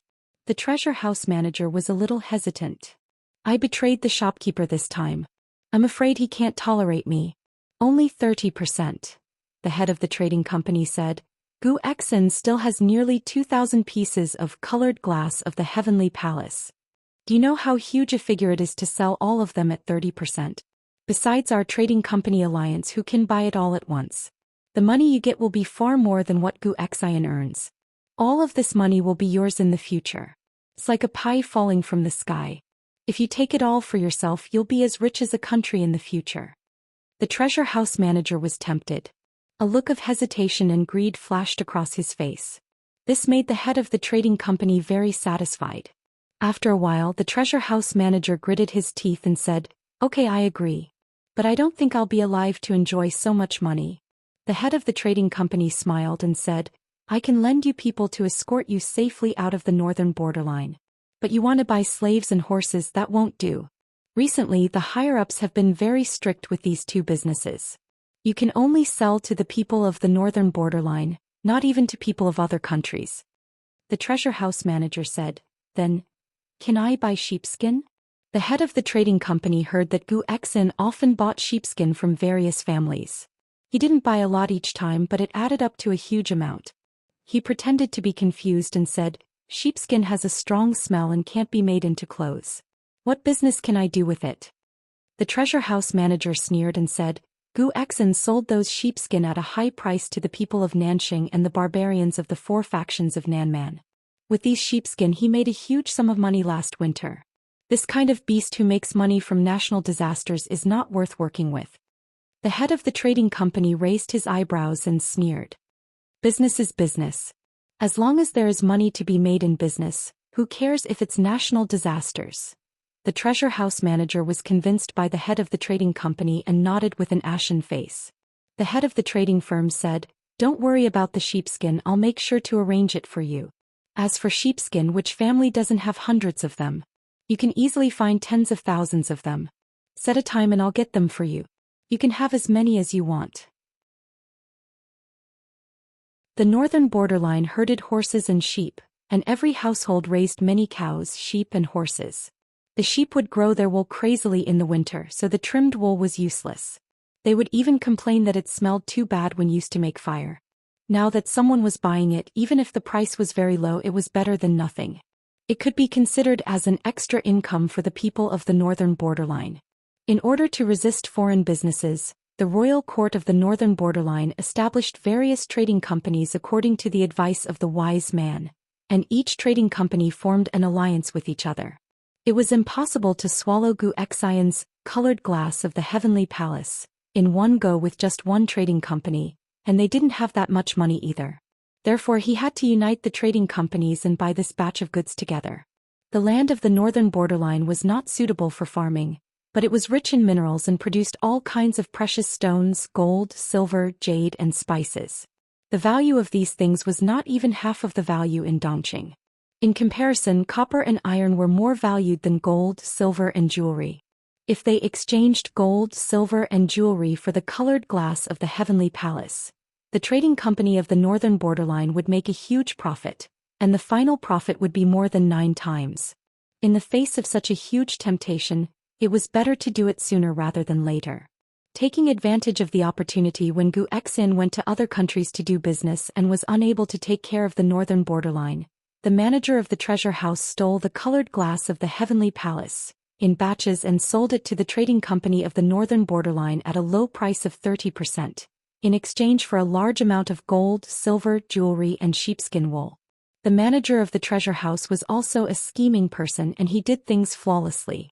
This made the head of the trading company sigh with emotion. As expected of a manager trained by Gu Xen, his style was just like him. It was a pity that when Gu Xen returned and saw the empty treasure house, he would vomit blood in anger. Thinking of that wonderful scene, the head of the trading company couldn't help but smile.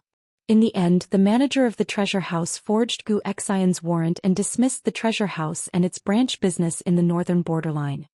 He left the northern borderline with the old man of the treasure house, the gold, silver, jewelry and hundreds of thousands of sheepskin wool, and headed in the direction of Nanxing country. Before leaving, the manager of the treasure house also secretly asked the head of the trading company if he could secretly sell some horses to him. The head of the trading company said, Didn't I say before that the higher-ups are very strict with this business? Horses can't be sold. The manager of the treasure house said, "You also said that business is business. There is money to be made in this business, so why not do it?" The head of the trading company smiled and said nothing. The manager of the treasure house refused to give up and asked about the famous horses in the northern borderline.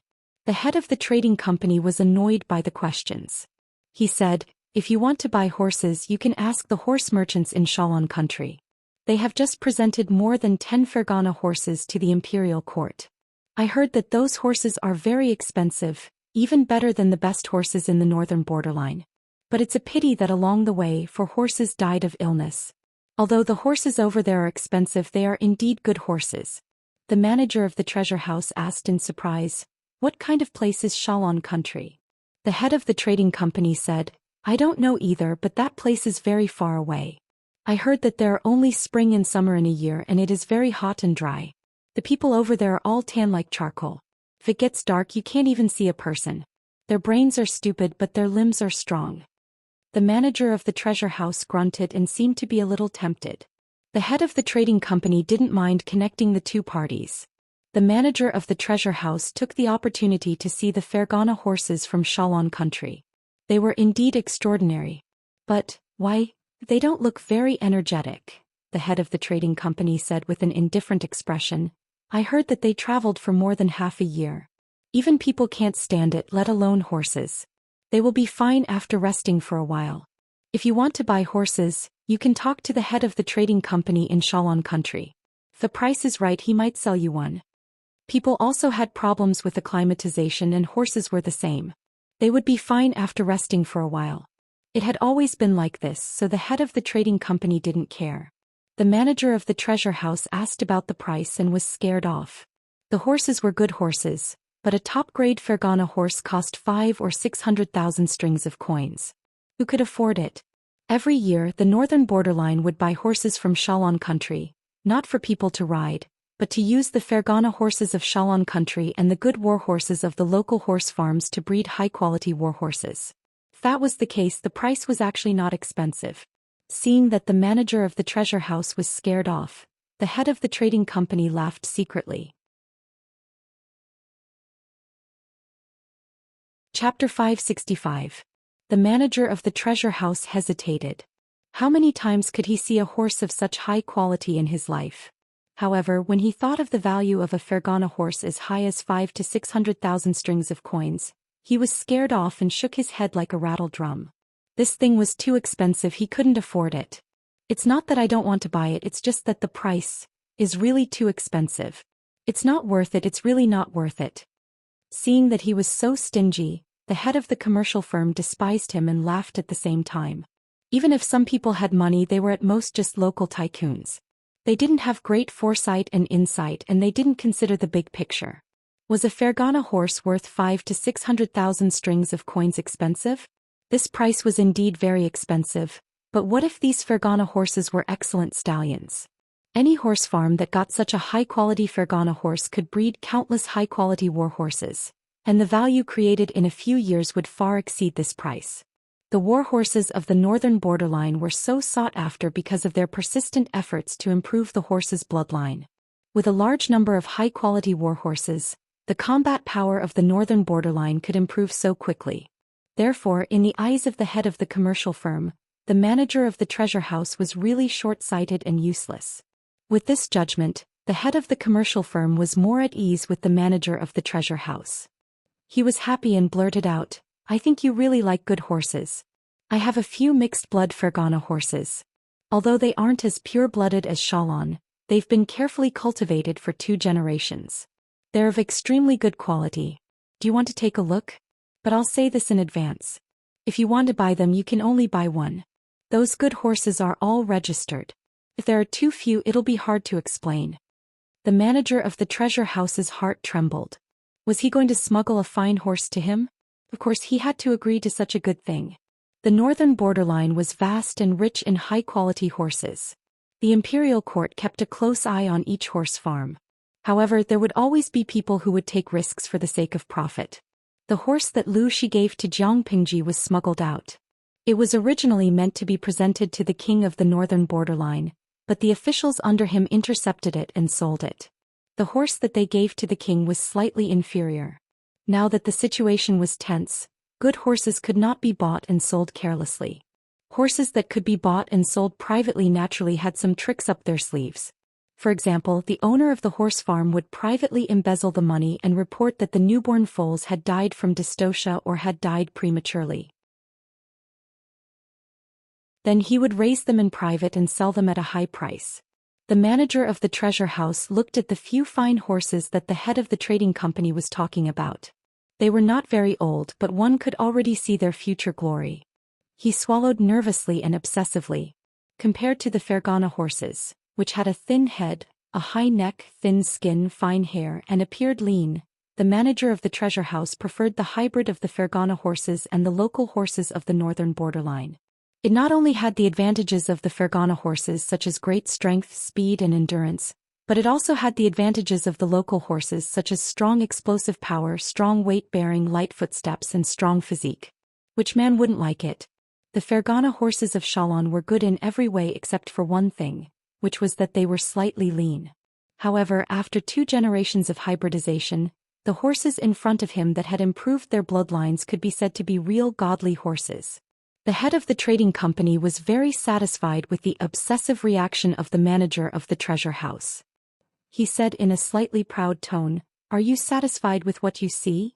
The manager of the treasure house nodded like pounding garlic and said obsequiously, "I'm satisfied, I can't be more satisfied. I've never seen such a handsome horse in my life. I really have to thank you this time.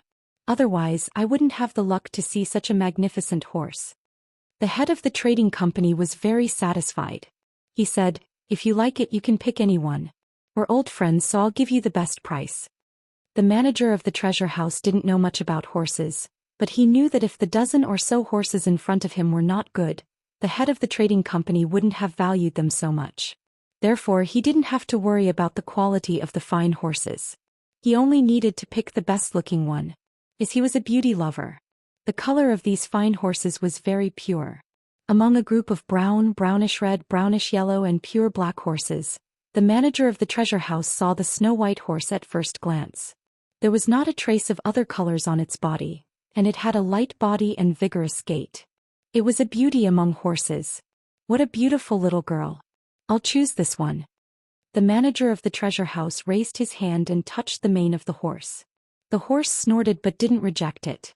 Its temperament was very docile. The head of the trading company was strangely silent for a moment. "This is a male." The manager of the treasure house, "A male?"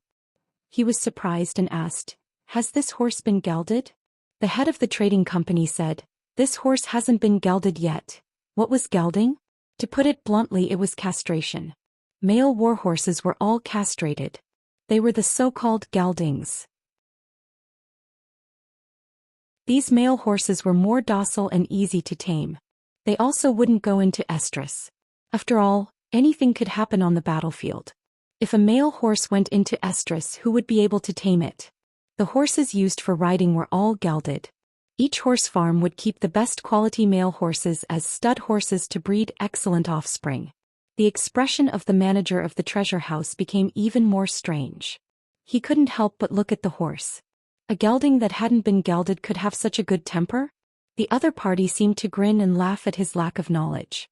The head of the trading company said without hesitation, "This horse hasn't been gelded.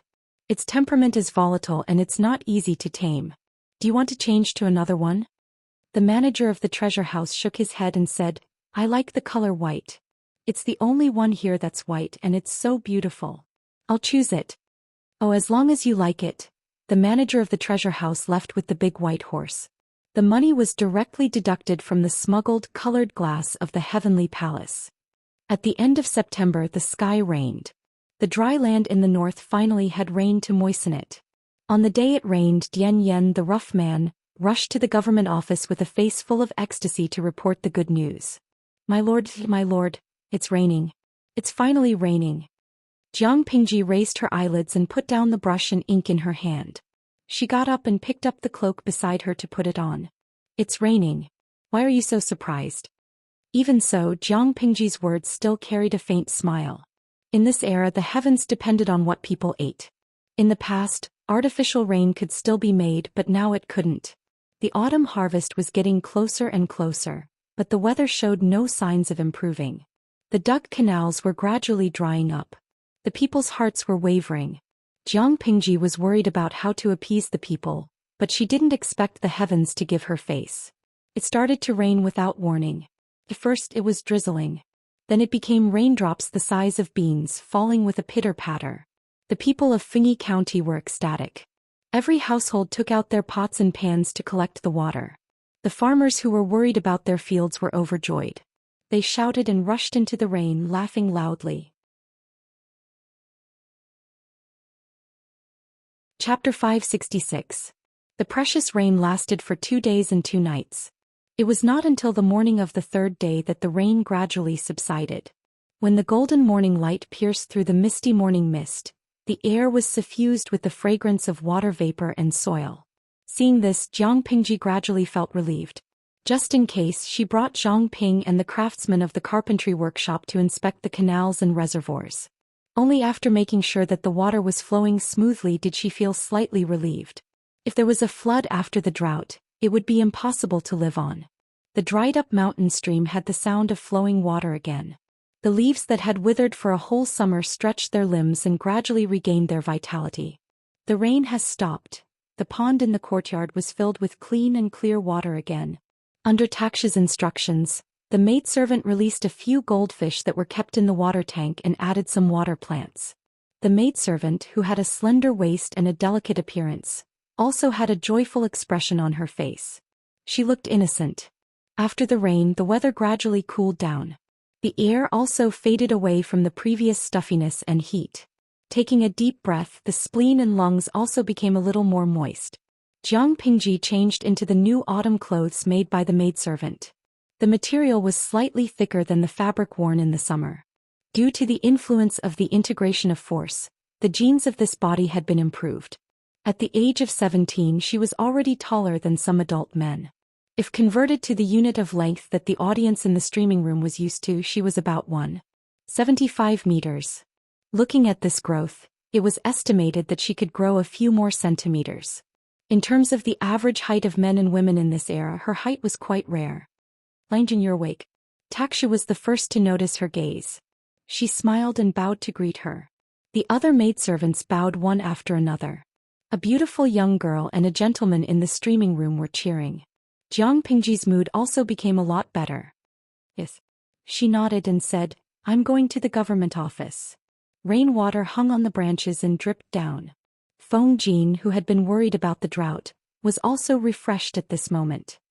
Good morning, my lord. Feng Jin greeted her. After getting a reply, he continued with the matter at hand. Jiang Pingji flipped through the bamboo slips on her table and asked, Shiheng still hasn't come to the government office today? Feng Jin asked, My lord, why are you looking for him? Zhang Ping was not good at government affairs and he was also obsessed with all kinds of woodworking. He might not even come to the government office to take a roll call every 10 days or half a month. If he went to the carpentry workshop to arrest people, Zhang Ping would definitely be there. Jiang Pingji said, The rain was frighteningly heavy 2 days ago. I'm afraid there will be a flood. I plan to bring Shiheng along to take a look. Many floods did not accumulate water because of heavy rain. Instead, it was because the drainage system under the city was not good enough and could not divert the water in time, resulting in excessive water accumulating in one place. When Jiang Pingji rebuilt Xiangyang district, she also considered the construction of the sewers. However, Xiangyang district was not big and the construction of the sewers was not complicated. When Xiangyang district was completed, the sewers were also completed. The rain 2 days ago was frighteningly heavy. She thought that Xiangyang district would be flooded. Fortunately, both the old and new sewer drainage systems were powerful. In addition to the few canals built before summer, the water flow was stabilized. Even the farmlands were not affected. He could not help but recall the scene 2 days ago when Jiang Pingji wore a straw raincoat and brought people to patrol. His heart warmed slightly. My lord sympathizes with the people. You are very kind. The two of them had not spoken much when the otaku handicraft expert, Zhang Ping, came over. He was dressed in brown and wore a bamboo hat on his head. He looked very down to earth. Where did he have the demeanor of a famous scholar? Jiang Pingji put down what she was doing and went out with Zhang Ping. The sewers of this era were very different from the sewers that the viewers in the streaming room knew. The modern sewers were more like underground passageways that discharged the city's domestic sewage and rainstorms and floods. However, for the manpower of this era, the amount of work required was huge and there were many drawbacks. Whoever built such a sewers would be a fool. Why did she say so? Firstly, the price-performance ratio was too low. The materials from ancient times could not satisfy such a difficult construction structure. Even if it could be built, the final cost of labor and materials would be too high. It was not realistic at all. Therefore, Jiang Pingji did not consider this at all.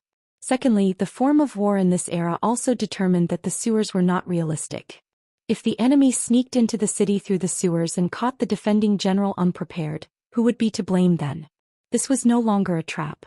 It was a trap for the people of the entire city. In fact, the so-called sewers were just ditches that covered the entire city. The drainage capacity was rather poor.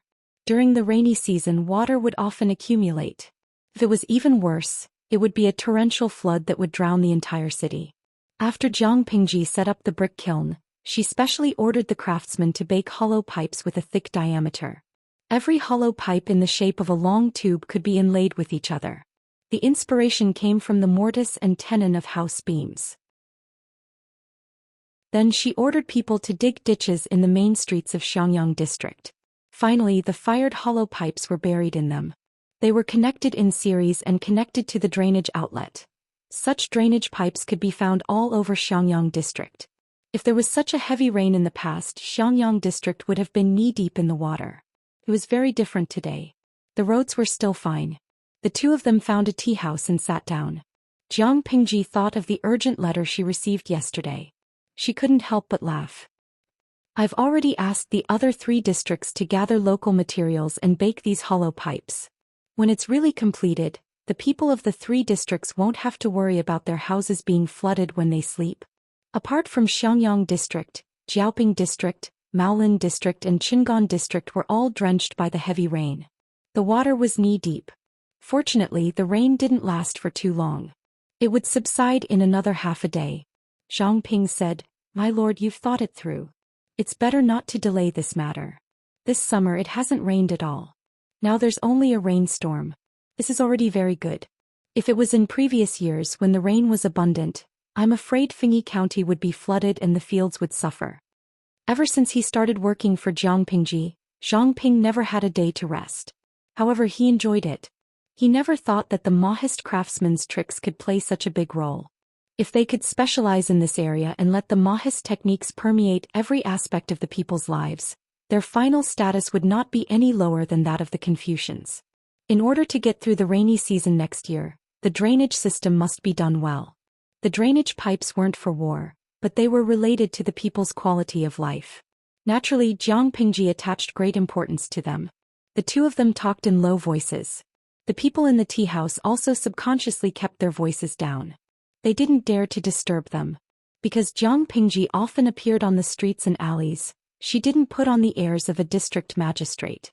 When she was bored, she would even help the older farmers with their farm work. There wasn't anyone in Xiangyang district who didn't know her. It was normal for her to bring her subordinates to go shopping and discuss political affairs. Chapter 567. The government office is flooded. The rain is too heavy. Yang Si tied a knot at the hem of his shirt, revealing his 2 bare calves soaking in the water. He moved the bamboo slips and documents to the cabinet for a long time. He was so tired that he was panting and could not straighten his back. Wei Ci sat on the 2 stacked tables and looked at him with a smile. "Jing Rong, you eat and drink all day without doing any work. Are you suffering now? Look at how many bamboo slips you've moved, but you're so tired that you can't straighten your back. This won't do." Yang Si was so tired that his forehead was sweating. Unfortunately, Wei Ci was still making sarcastic remarks. He could not help but glare at him fiercely. "Don't be so arrogant, you fox. When this matter is over, I'll go far away and never see you again, you black-hearted fox." Yang Si and the boy servant panted as they moved the bamboo slips. Wei Ci sat on the table to avoid the water. What was this? Unfortunately, Wuxia was weak. If he was asked to do the hard work, he might fall into the water. Wuxia lifted his sleeves to cover his lips and smiled. You can say this if you can walk away. He had boarded Her Majesty's pirate ship and still wanted to leave. How could there be such a good thing in the world? Xianxi's anger rose. He regretted coming to Qingan district for the umpteenth time. If he had known earlier, he would have stayed under Prince Changshuo's tent. It was not worth it to sell himself to Jiang Pingji Zhou Bopi just for a few meals. You fox, if you don't restrain your nature, others will be so scared that they won't dare to come over. Xianxia knew that Wuxia had sent letters to many of his good friends with the intention of recruiting them. But this was a trap. Once he jumped in, he could not get out. Wuxia blinked and said innocently, Jing Rong, you don't have to worry about this. Looking at the time, the fat fish may have taken the bait. Xianxia was strangely silent for a while and asked, You mean the fat fish? So the friends that Wuxia made were fat fish that could be tricked in his eyes? Wei Zixiao, doesn't your conscience hurt? What made his heart hurt was that he seemed to be one of the fat fish in Wuxia's eyes. If he had not walked right into the trap, he might have received a recruitment letter from Wuxia. Thinking of that scene, Xianxia felt that he was about to have a mental breakdown. He wished that he could throw Wuxia into the water. You damned fox, see if I don't crush you to death today. I'm enforcing justice on behalf of heaven. Xianxia rolled up his sleeves and looked like he was going to fight Wuxia to the death. Watching the two teachers bickering and fooling around, the errand boy felt extremely tired. When it came to hard work, his master had only helped a little. The heaviest work still fell on him. The drainage pipes in Qingan district had not been paved yet. The previous drainage ditches were broken and old. After 2 days of heavy rain, the entire city had turned into a vast ocean. Fortunately, the water was not deep. Xianxia led the people to drain the water urgently. By noon, the water in the city had basically been emptied. The situation in the other 2 counties was worse than Qingan district, but compared to before, the situation had improved a lot. This heavy rain alleviated the drought in the north. The dry and cracked farmland was soaked in a layer of water. The dry and hard soil also turned into soft silt. Xianxia and the others began to get busy. On one hand, they had to keep an eye on the construction of the houses in the city. On the other hand, they had to keep an eye on the burning of the hollow pipes. After the burning was done, they had to lead people to dig the ditches, drain the water in the ground, dry it, and then bury the hollow pipes. Because Qingan district was this year's experimental county for farming, the number of wastelands reclaimed was huge. The people still needed to work day and night. In addition to these trivial matters, they had to handle the resettlement of the refugees, the distribution of wastelands, the registration of personnel, the provision of porridge. All the trivial matters had to be handled. I really hate that I didn't give me more hands when I was born. These days, Xianxia was so busy that his eye sockets were sunken, his eye bags were dark, and his eyes were bloodshot. Even if the government office specially assigned a private chef for him, he could not be happy, because he was so damn tired that he did not even have time to eat. Wasn't this a trap? Xianxia said shakily, I'm going to write a letter and tell them, this is a trap, don't walk right into it. The originally calm and composed strategist was now as aggrieved as a child. Wuxia smiled and said, that's not right. The more people there are, the less work to be shared.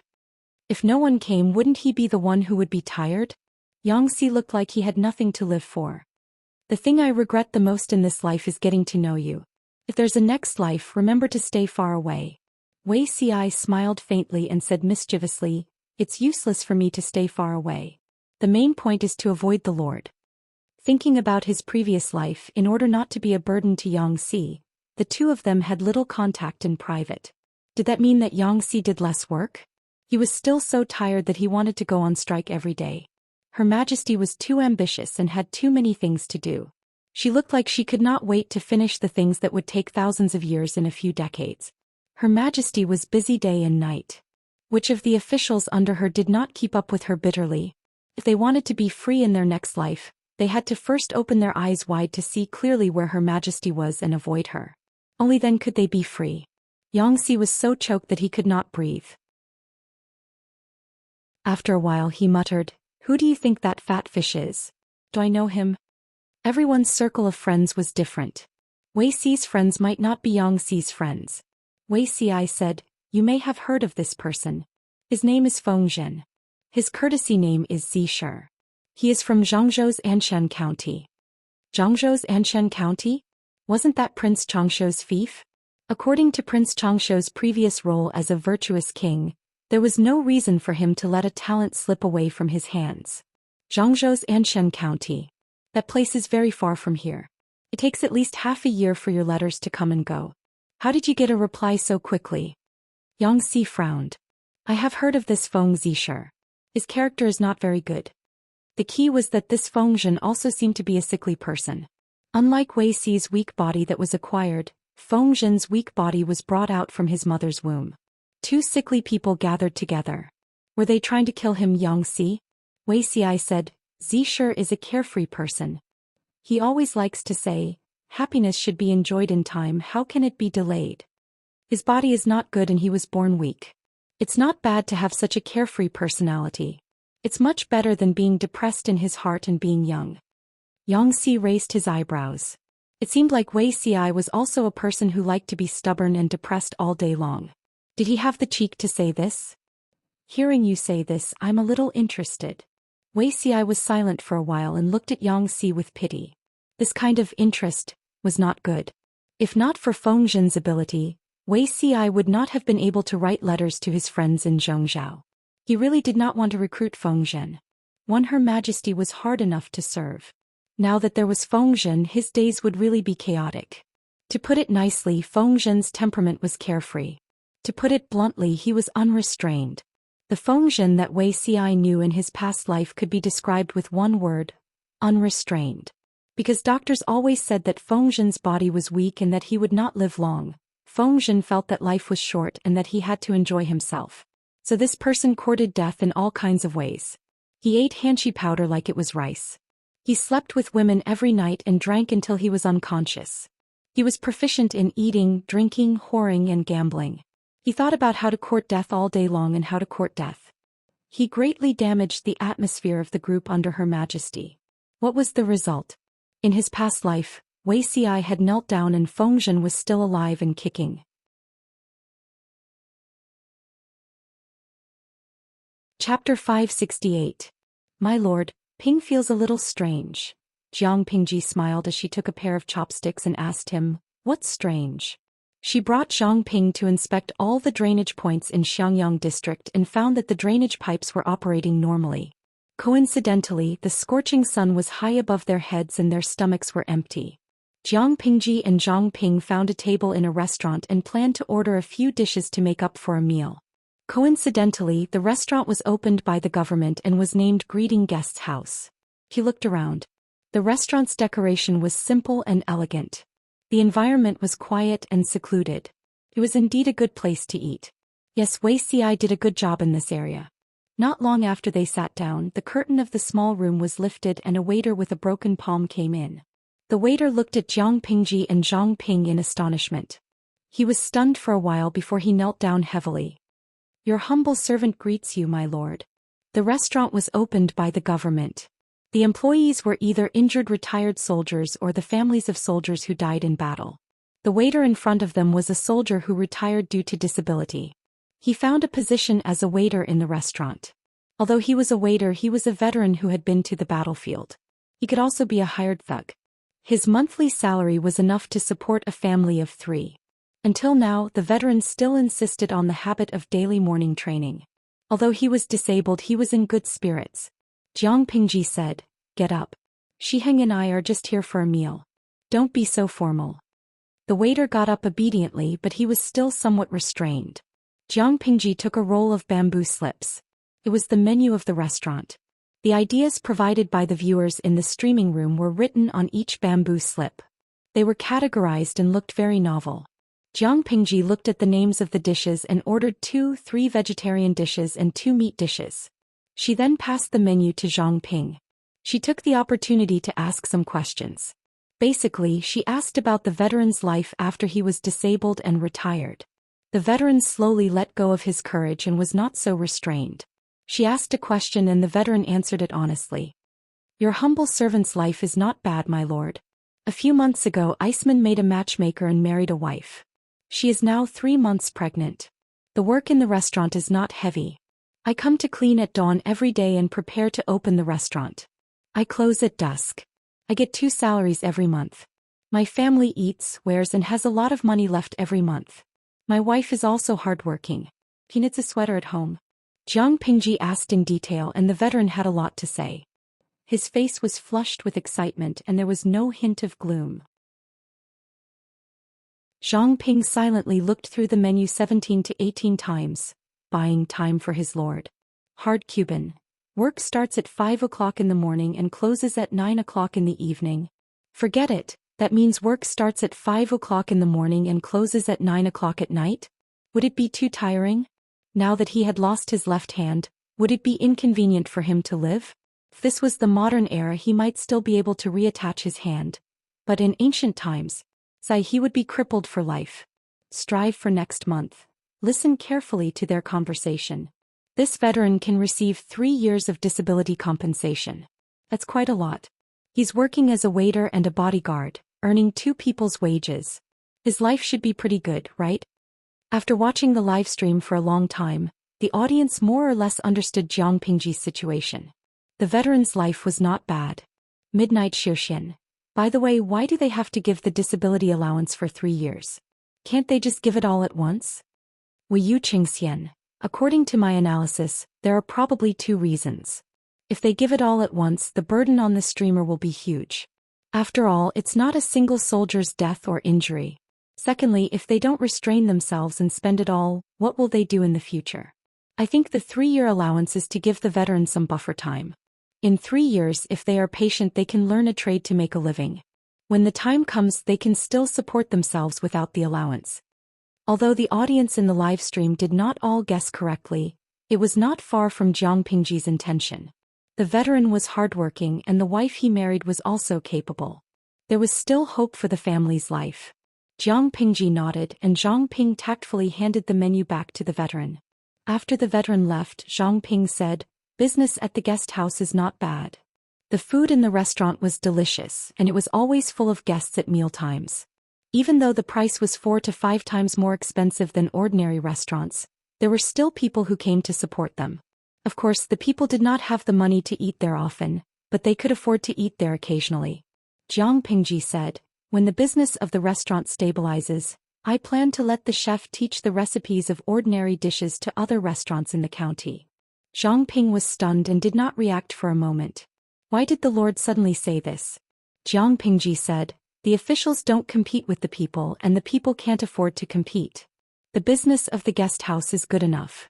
If it continues to grow, it will definitely suppress the restaurants of other people, which goes against my original intention.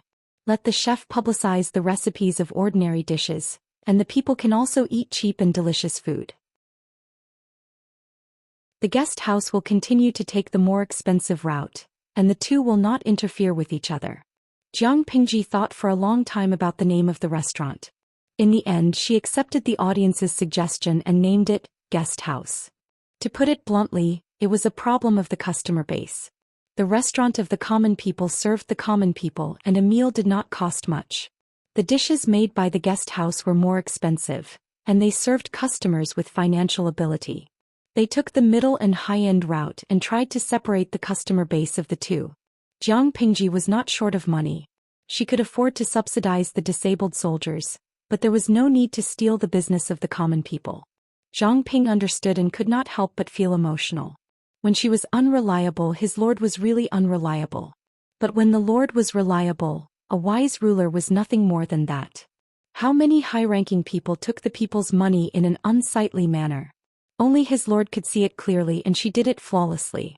While the two were talking, a frightening cough came from the restaurant next door. Zhang Ping suddenly thought of something and said, "My lord." Zhang Ping remembered what was wrong. There were coughs along the way. He did not know when it started, but Zhang Ping could always hear the coughs. Who was he muttering about before? Why did he come out to wander around when he was so sick? Well, his expression turned serious and he raised his hand to pull out the short dagger from his waist. He looked dangerously in the direction of the coughs. They were being followed all the way. Jiang Pingji smiled and waved her hand at him. "Put it away, it's just a meal." Zhang Ping was an introverted scholar with mediocre martial arts skills, but Jiang Pingji was not. She knew long ago that someone was following them. Zhang Ping was surprised and he sheathed the dagger before the waiter served the dishes. "My lord, you knew long ago?" Zhang Ping asked. "What else?" Jiang Pingji smiled and turned her body to make it convenient for the waiter to set up the table. "Who doesn't know this face in Xiangyang district? I'm not popular either. What if someone finds me an eyesore and tries to harm me when I'm alone? If your lord did not have this little bit of vigilance, how would she dare to bring a weakling around the district? Let's eat, we'll meet the person next door after we're full." As soon as she finished speaking, the coughs became more intense.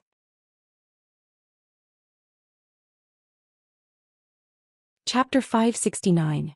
Yanrian, ha, I feel like Zhang Ping is hurt. The streamer's words are a critical hit. Sophie Tang Tang, cough cough cough.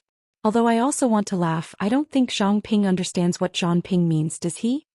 Vegetarian number. I hope he doesn't understand. He'll be sad if he does. Speaking of which, who isn't Zhang Ping in front of the streamer? Xiao Santian, ha, slap the table.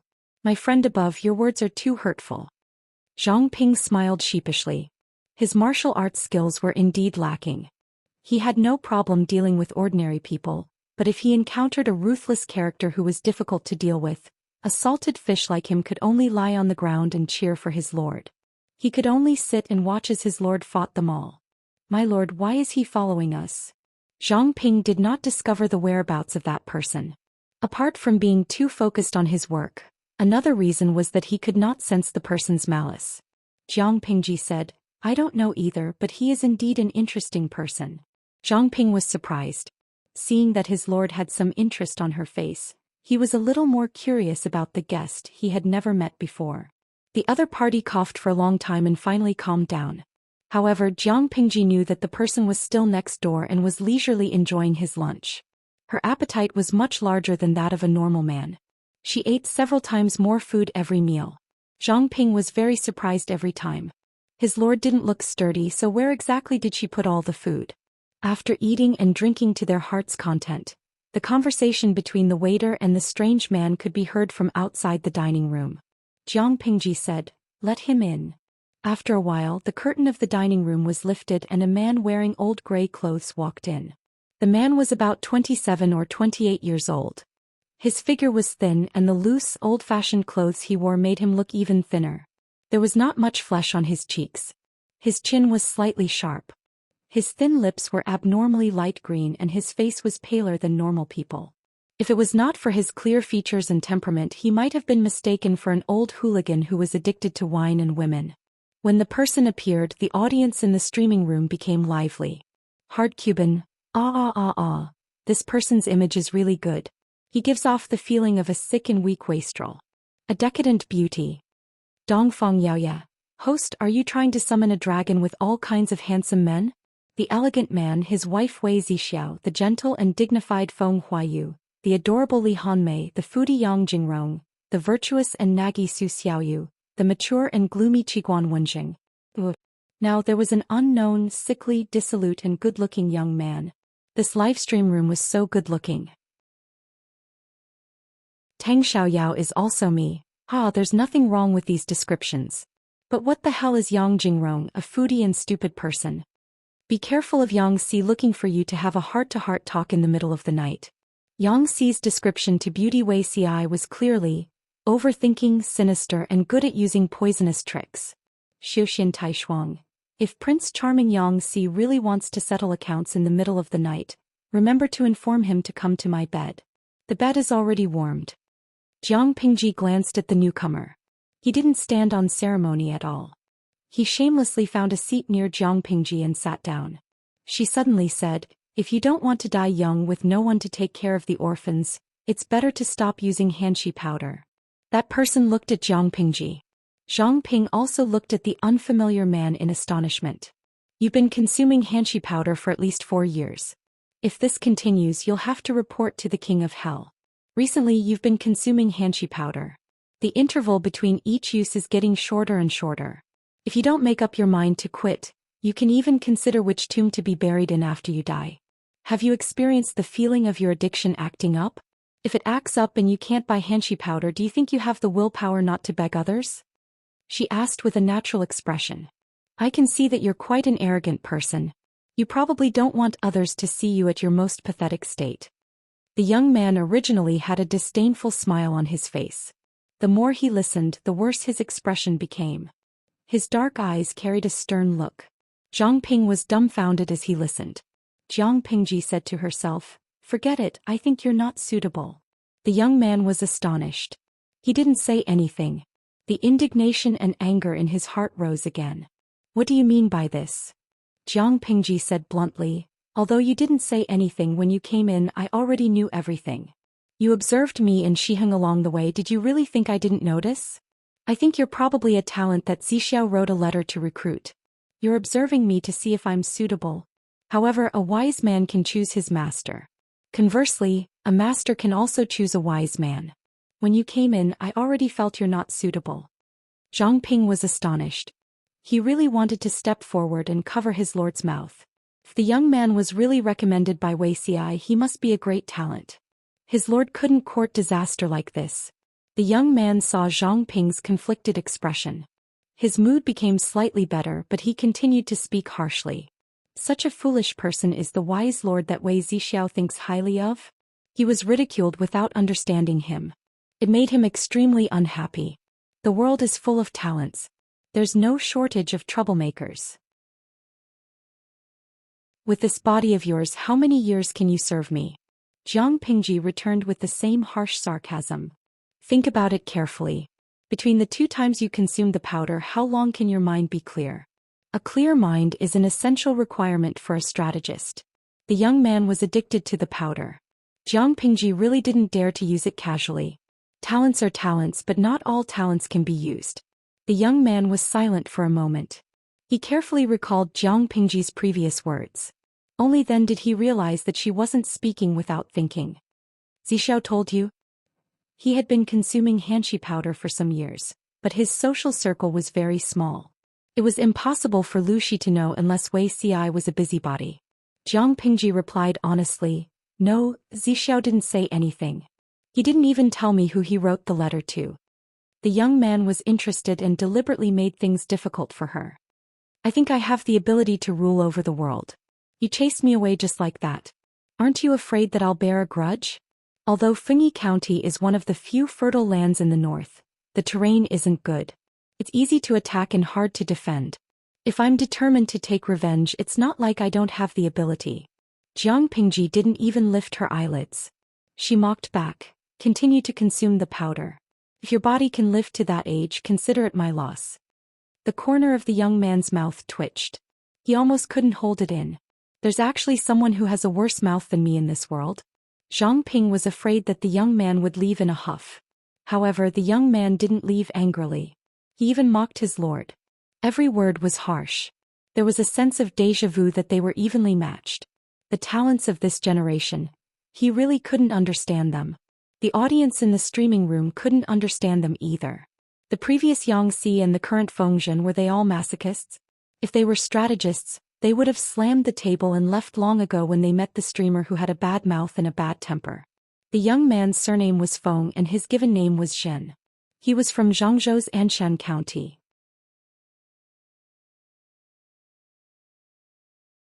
Chapter 570.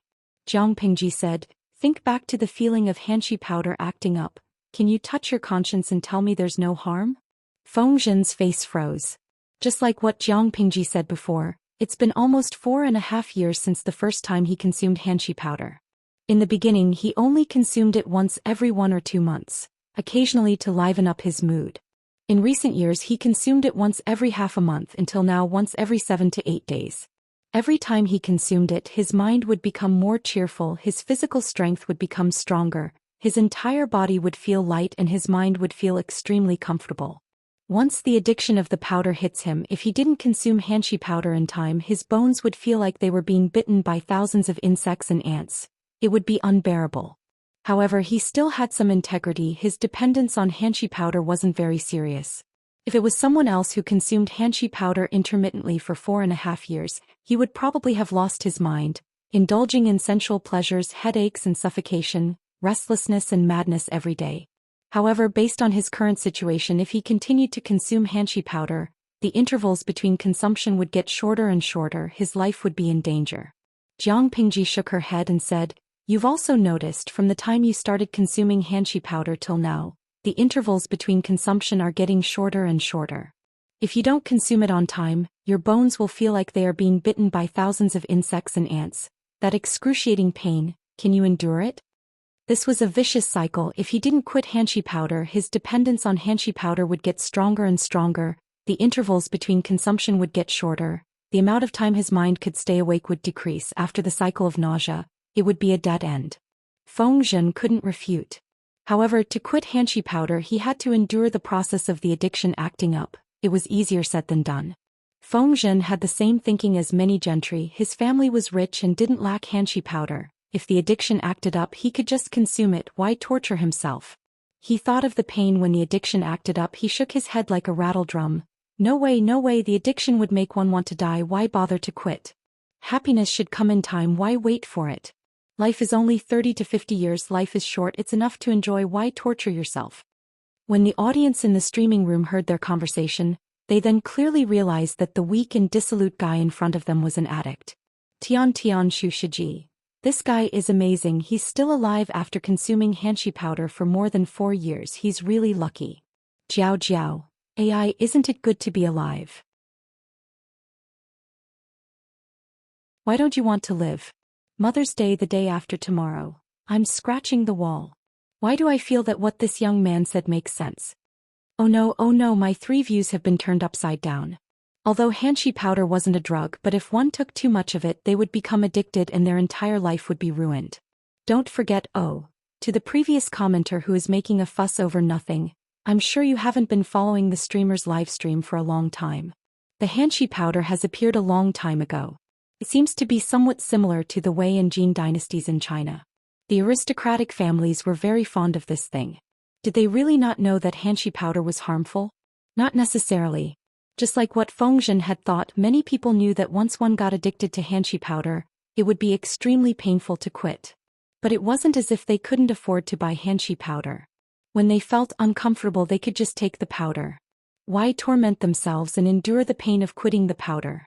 In this day and age, beauty is one of the important conditions to become an official, to walk towards the pinnacle of life and to marry a fair, rich and beautiful woman. After consuming the Xianxia powder, one's senses will feel comfortable and it can also make one feel refreshed, with a rosy complexion, fair skin and beautiful appearance. To them this is a good thing. Hence there were many admirers. Feng Zhen naturally didn't consume Xianxia powder for his beauty, he purely wanted to enjoy and have fun. Since he didn't have a long life he wouldn't waste it if he tried everything at least once. Now that Jiang Pingji advised him to quit using Xianxia powder, Feng Zhen expressed that it was impossible, he wouldn't quit even if he died. Jiang Pingji also expressed that she wouldn't accept people who were not clear-headed. Zhang Ping sighed as he watched from the side. His lord was courting death, yet she didn't make him leave in anger. Could be seen that Feng Zhen was also a masochist. Feng Zhen also felt strange. It was fine as long as he was useful, why did she have to interfere in his private affairs? Although the wise lord that Wei Ci had acknowledged had the appearance of a wise ruler, his character was not pleasing to the eye. Feng Zhen asked her sarcastically, "There are many people who are after Xianxia powder. Are you going to persuade everyone you meet to quit using Xianxia powder? Be careful that no one will be available in the future. At such a young age he's a busybody." Jiang Pingji was astonished. How can that be? Not everyone has the qualifications for me to persuade them. If he's addicted to Xianxia powder, if he doesn't make up his mind to quit, I'll never use such a useless person. Who knows when his addiction will kick in and he'll delay my work. The world is so big, there will always be people who are clean and clear-headed. Why should I waste my energy on such a useless person? Feng Zhen didn't know if he should feel honored or angry. Such a lord would be done for. If she didn't finish he would read the 2 words Feng Zhen, upside down. You've eaten the dishes from the guest house. How do you like the taste? Jiang Pingji asked him. Feng Zhen said, the delicacies of the world. I didn't know that there were so many different types of dishes. Jiang Pingji said coldly, when you die you won't be able to eat the delicacies anymore. They'll all be on other people's tables. Feng Zhen was speechless. She asked, You like to sleep with women and get drunk until the sun rises? Fengzhen smiled and said, the way of saints is to eat and lust. So what if I like it? He knew that he didn't have long to live. After his wife died, he didn't remarry or take a concubine. He slept with women and lived a carefree life. When you die, the beauty will be in someone else's arms and the wine will be in someone else's cup. Fengzhen was speechless. Jiang Pingji asked again, you're also good at gambling? Fengzhen held it in and said, why can't I gamble a little? Jiang Pingji sighed and said, when you die, the family business that hasn't been squandered yet will belong to someone else. Fengzhen was speechless. You have a son who's not more than 5 years old. Do you have mean relatives in your family? Fengzhen was astonished. He didn't know how she knew all this. He replied, so what if I do? When you die, your relatives will use your inheritance to bully your son. Don't you think that's pitiful? Fengzhen couldn't bear it anymore. His mind was filled with when you die. When he really died, no, he was still alive, okay? Jiang Pingji said, I agree with what you said. Happiness should be enjoyed in time. But people can only enjoy the secular world when they're alive. When they die, they'll have nothing. If you abstain from hanshi powder, you can live a carefree life for another 7 or 8 years. If you don't, you won't live past 7 or 8 months. If you think about it this way, don't you feel that you're at a disadvantage? You could have lived a carefree life for a few years, but now you'll die in a few months. Fengzhen was speechless. The beauty isn't yours, the delicacies aren't yours, the wine isn't yours, and the gambling money isn't yours. Tell me, isn't this a loss? Only by living well would one have the strength to enjoy life. If they die, they'll just be a salted fish. So he really didn't intend to abstain from hanshi powder? Abstain? He must live well and see how this fellow will court his own death. Who asked him to keep saying you're going to die, and it's not yours? No matter how he listened, it was unpleasant.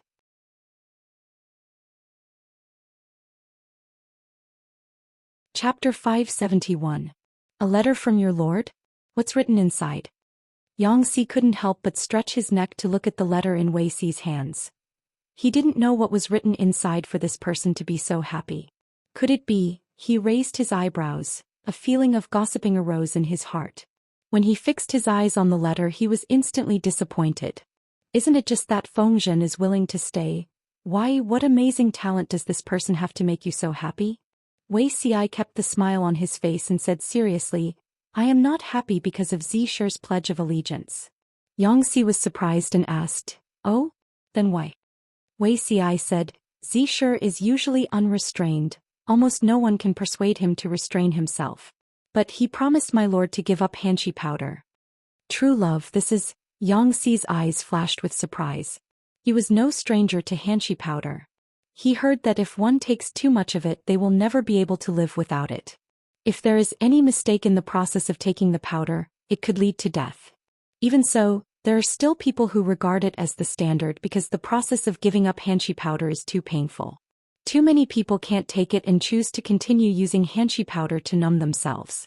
But Fengzhen's promise to give up hanshi powder, what does this have to do with Wei Xi being happy? As if he saw the confusion on Xiaxi's face, Wei Xi smiled and said, giving up hanshi powder isn't something that can be done in a day, he is in for it. After Xianxia heard this, he couldn't help but shiver. So he was happy only because Fengzhen was going to suffer? Why is this fox's heart so black? Wei Xi said, Jing Rong doesn't understand, wait till you really meet Zisher, you will understand. Others worried so much for his body, but the person himself didn't care. He wasted his energy, how could he not be angry? Now that Fengzhen is in for it, if Wei Xi wasn't happy for a while, he would be letting down his worries in the past. But he flattened the curvature of his lips and looked at the letter in his hands with a gloomy gaze, his brows carrying some doubt. Xianxia asked him, what's wrong with you?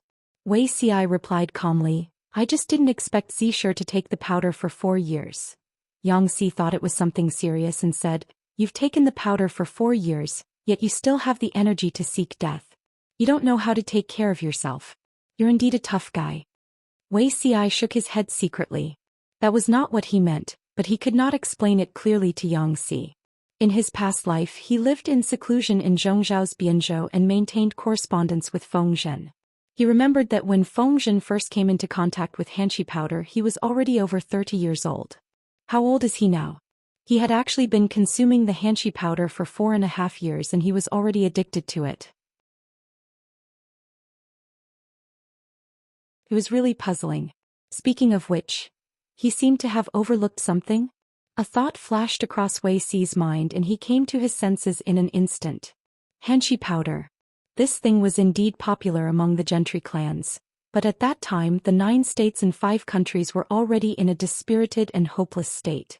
Some of the nobles from the gentry clans who led a befuddled life used Xianxia powder to numb themselves. The effect of the upper class was similar to that of the lower class and Xianxia powder was spread everywhere and once it was spread out it could not be stopped. Calculating the time, it should be 3 to 5 years later before the Xianxia powder is truly spread and abused by others. In his previous life, Feng Zhen had heard that Xianxia powder could strengthen his physique and that was why he consumed it.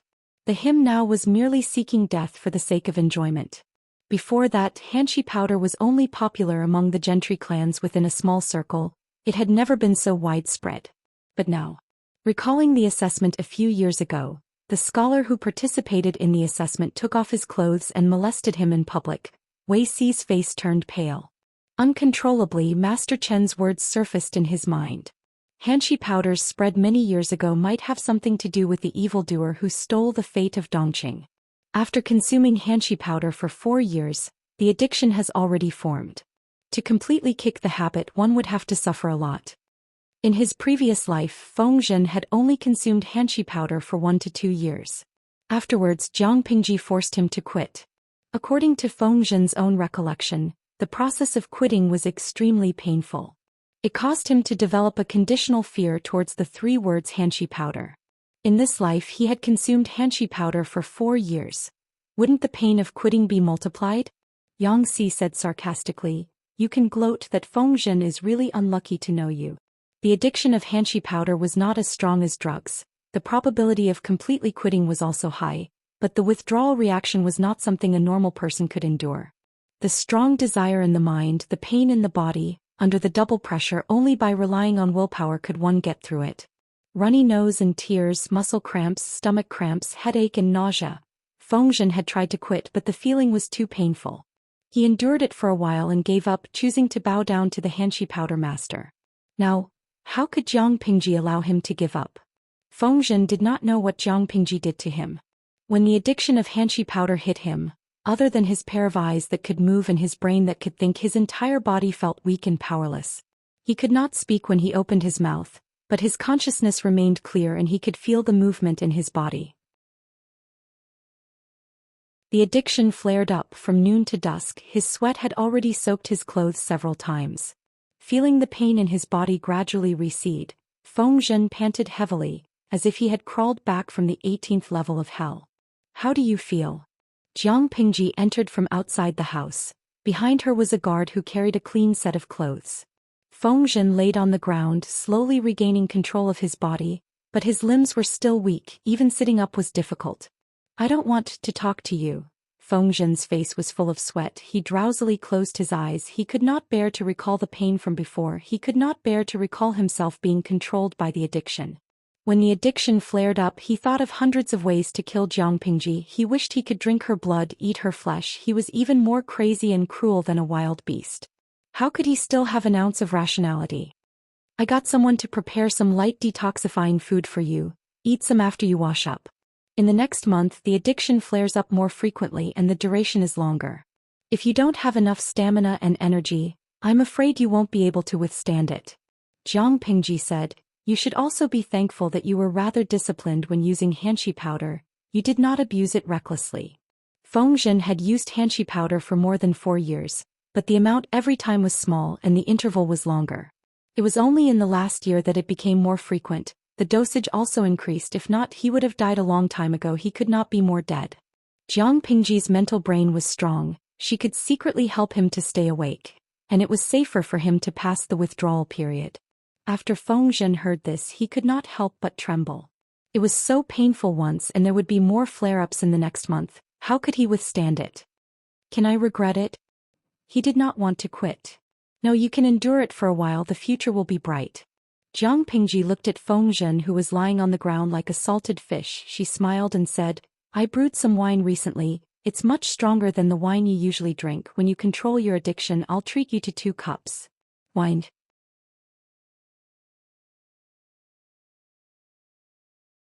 Chapter 572. Beautiful. Fengzhen took a hot bath and changed into soft, airy and light clothes.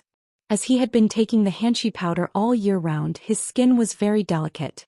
A slight abrasion would leave an obvious red mark, and it was extremely painful. That was why he could only wear old and worn-out clothes. After taking a shower, his long hair was still wet. He sat down and drank a cup of the wine Jiang Pingji brewed. As soon as the wine entered his stomach, he felt that it was incomparably hot.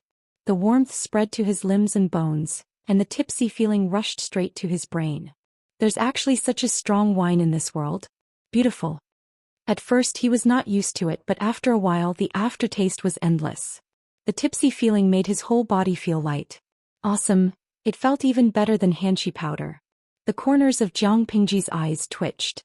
The audience in the streaming room expressed their worries. Shuzhong Ziyan Ruyu. Streamer, are you sure it's enough for this guy to abstain from Xianxia powder? Why don't I quit drinking too? Jianghu. Not only must he abstain from alcohol, he must also abstain from gambling and lust. The live stream should spread positive energy. A guy like Fengzhen who has lost his inhibitions should be reformed. She might as well let him become a monk and forget about the 5 skandhas. Luo peanut candy. Although I should sympathize with him, I really can't help but feel sorry for Fengzhen. Little angel, if he hadn't met the host, Fengzhen would have been able to do whatever he wanted. He would have been able to court death however he wanted. But no. He has no choice. Meeting the host might have been the biggest disaster of Fengzhen's life. Jiang Pingji said, alcohol can harm the liver easily, so you shouldn't drink too much. Just drink half a bottle today. She poured the rest of the wine into her own bowl and drank it all in one gulp. My wine. Just as he reached out to stop her, there were only a few drops of wine left in her bowl. It happened so quickly that Fengzhen couldn't react in time. Jiang Pingji sneered. That's mine. Fengzhen gritted his teeth and said, how can you be so despicable? He hadn't had enough. Jiang Pingji said, do you want more? Just endure the next craving. Fengzhen, I have a saying, you are very arrogant. Does your father know? I don't know if I should say it or not. Wuxia, come back here. Just as Jiang Pingji had said, it was very painful in the early stages of giving up the powder. It would act up frequently, but once it was over it would be a whole new world. In the beginning it would only flare up once every 1 or 2 days, and each flare up for more than half a day. Gradually it became a flare-up every 3 to 5 days, and it would flare up for an hour. 2 months later Fengzhen's vitality slowly improved. His cheeks had a healthy flush, and the green color on his lips had faded. Even his thin cheeks had gained some weight. He had yet to completely abstain from Xianxia powder, but when his addiction flared up he no longer needed Jiang Pingji's special care. Just based on his willpower he could withstand the withdrawal symptoms and resist the urge to consume Xianxia powder. This was considered a huge improvement. Of course, based on the ridicule from the audience in the streaming room, perhaps the appeal of fine wine to Fengzhen was far greater than the Xianxia powder. The benefits of quitting the powder were obvious. This was something Fengzhen was most familiar with. Previously, his brain was like glass that was covered with dirt that was difficult to remove. Now that the dirt was gone, sunlight could pass through the glass without any obstruction. His thoughts were unprecedentedly clear, and his thinking speed was much faster than before. Even his memory had recovered a lot.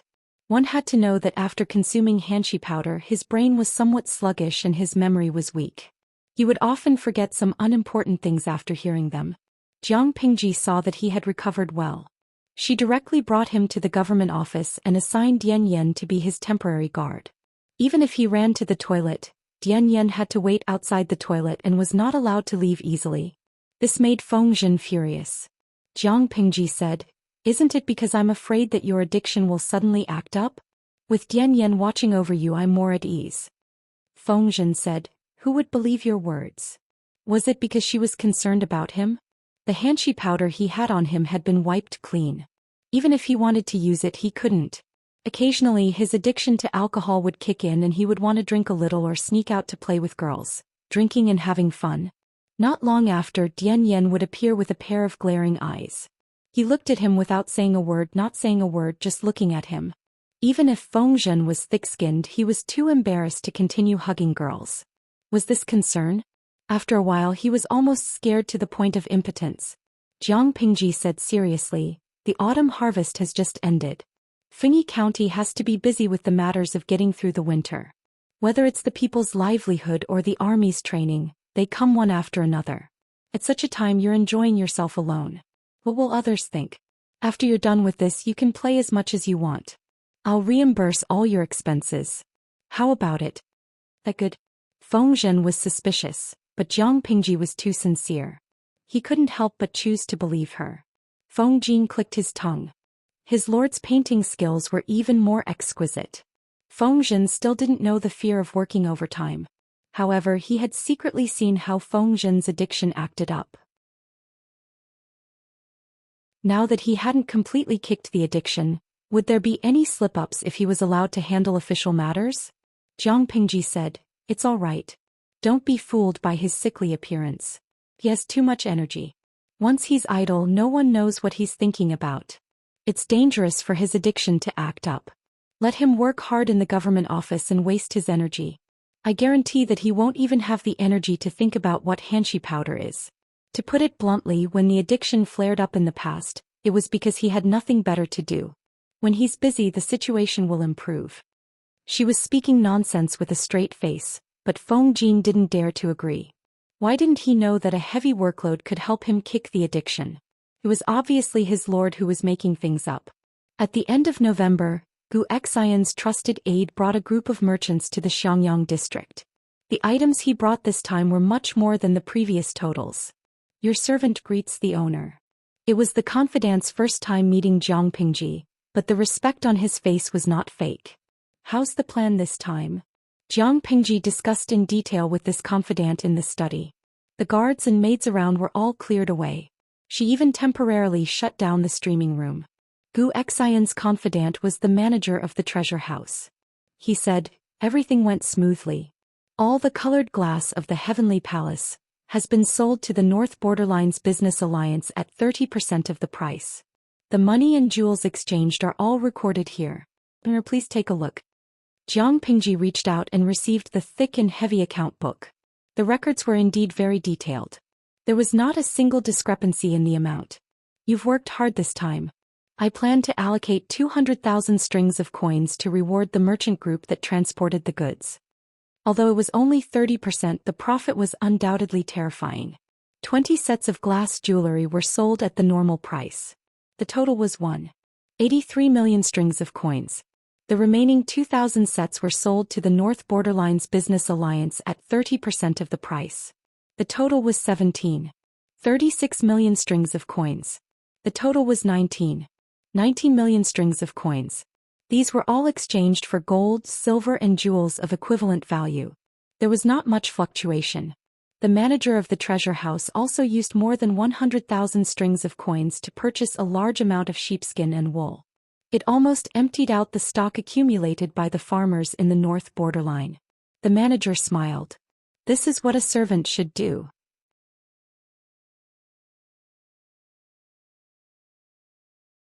Chapter 573. The manager of the treasure house was indeed worthy of praise. Not only could he complete the task perfectly, but he could also keep his heart in the face of millions of dollars without greed. If Jiang Pingji did not reward him well and let him get the reward he deserved, who would work for her in the future? Even if she knew that the manager of the treasure house could achieve this, Zhou Xian must have done something secretly, but the reward was clear and she could not be stingy. Therefore, in addition to the 200,000 strings of coins awarded to the caravan, she also took out an additional 20,000 strings of coins from the private treasury to give to the manager. Suku had been helping Jiang Pingji to manage the private treasury. He recorded every expenditure and income in detail. Seeing the two payments, even though he was used to seeing his lord's generosity, he could not help but be speechless. A total of 220,000 strings of coins, not 22 strings of coins. Did he know what 220,000 strings of coins meant? He only needed to take out 10,000 strings of coins and he could buy a position as a district magistrate in Dongqing. If he donated 100,000 strings of coins, he could become a county magistrate in name only. If this wasn't a big deal, then what was? Suku looked at the 2 payments and sighed. When he saw the other payment, he was so shocked that he even threw away his brush. The annual income of the National Treasury was only 90 to 150 million strings of coins. His lord was just a district magistrate who occupied the entire territory of Fengyi County without a proper reason. Her income in a few months was close to 20 million strings of coins. Suku suppressed the urge to scream for a long time. Because of this, he was in a trance and almost floated to the government office of Xiangyang district. Feng Jin looked up and saw Suku, whom he had not seen for a few months. He was much thinner than he remembered. He said with concern, "Looking at Xiaoyu, the matters in Maolin district must be very heavy. If you are too tired, why don't you discuss with the lord and rest at home for 2 days?" Suku was stunned and regained his senses. "I'm fine." The government affairs in Maolin district were indeed very busy. In the beginning they were so busy that Suku almost forgot how it felt to sleep. Fortunately, he successfully got through that period and everything was on the right track. The following matters were handled by his subordinates according to the regulations. Suku only needed to handle some trivial matters and strengthen supervision and inspection. Feng Jin was surprised and looked at Suku from head to toe. Suku was still wearing the old clothes that his aunt in Xuanmei made for him a few years ago. The old clothes that originally fit him looked empty now. "You should eat more. Look, you've lost so much weight." Feng Jin had a lot of work in the past 6 months. Logically speaking, his workload should be reduced by 20%.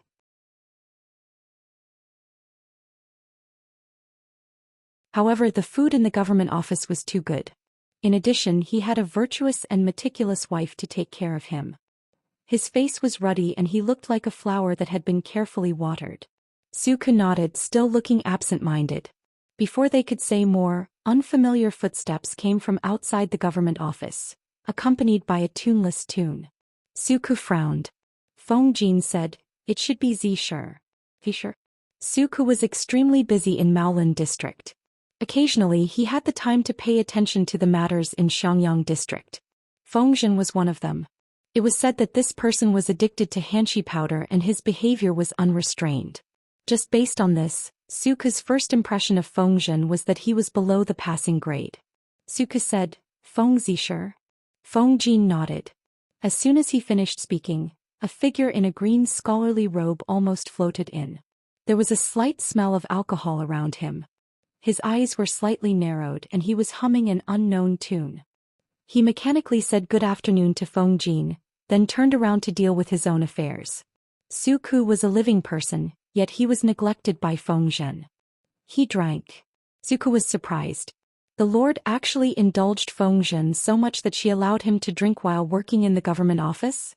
Feng Jin let out a long sigh and said, "The lord asked Dian Yan to keep an eye on him and not allow him to use hanshi powder or drink excessively. I don't know where this person hides the alcohol. He must be drunk during his lunch break every day. However, he does his work very well and has never made a mistake." For Jiang Pingji, as long as her subordinates did not step on her bottom line, she was happy to indulge them and allow them to have their own private hobbies. Feng Jin could drink half a pot of alcohol every day under Dian Yan's pursuit and interception. It was impossible without Jiang Pingji's tacit approval. Feng Jin and Suku were both very disciplined in their personal lives. They were models of self-discipline when it came to Feng Jin. Feng Jin and Suku definitely didn't approve of his behavior. However, since Jiang Pingji didn't pursue the matter, it wasn't appropriate for them to restrain Feng Jin. The two of them did not purposely lower their voices, so Feng Jin listened openly. He sneered and mocked the two of them. Dian Yan's pursuit and interception were powerful, but there were policies and countermeasures.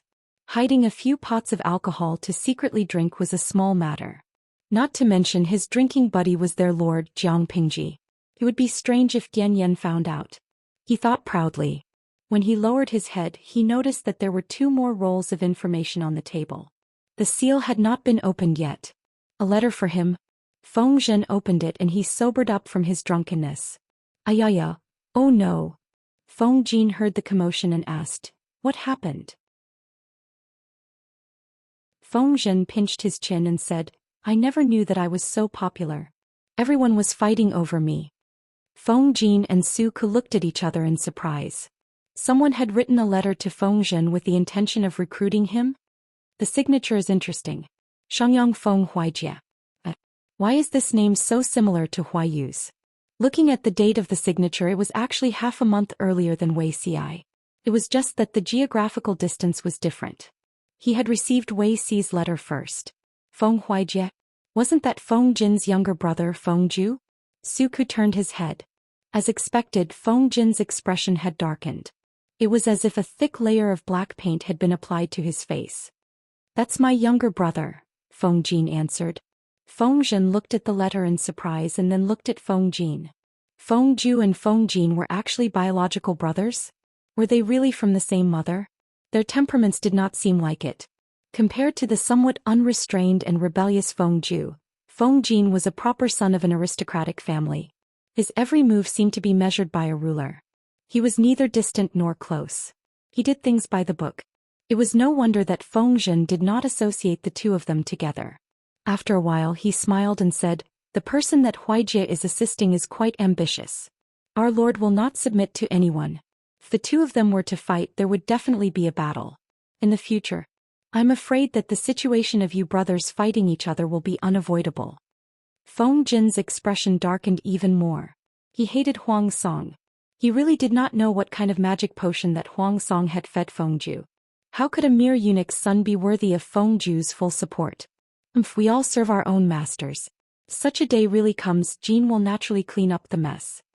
Feng Jin snorted softly. His impression of Feng Zhen had also worsened. Feng Zhen did not care. His personality was not suitable for dealing with such righteous gentlemen. Opening the other letter, Feng Zhen clicked his tongue. It looks like that Huang Song really does have some skills. Feng Jin raised his eyebrows. What's wrong?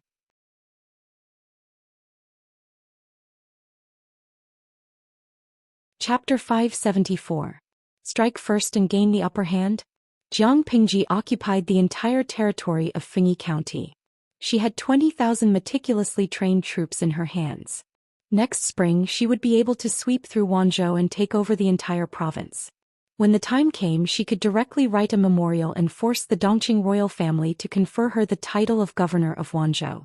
If they sent a large number of troops across half of the north to attack Huang Song in order to nip their enemy in the bud, they would not be able to conquer Wanzhou next year. But they would not be happy to allow Huang Song to grow at the border between the south and the north. Feng Jin said, "It's better to discuss this with the Lord. Should they allow a strong enemy to grow, or should they focus on their own development and strength first?" For Jiang Pingji, she could make the right choice with her eyes closed. "Why are you in such a hurry?" she said with a smile. "I've heard of Qing Jing. He's one of Master Yuanjing's 4 disciples. He has a great background, but don't forget that our Zixiao is also Master Yuanjing's disciple. So what if Huang Song has Qing Jing's assistance?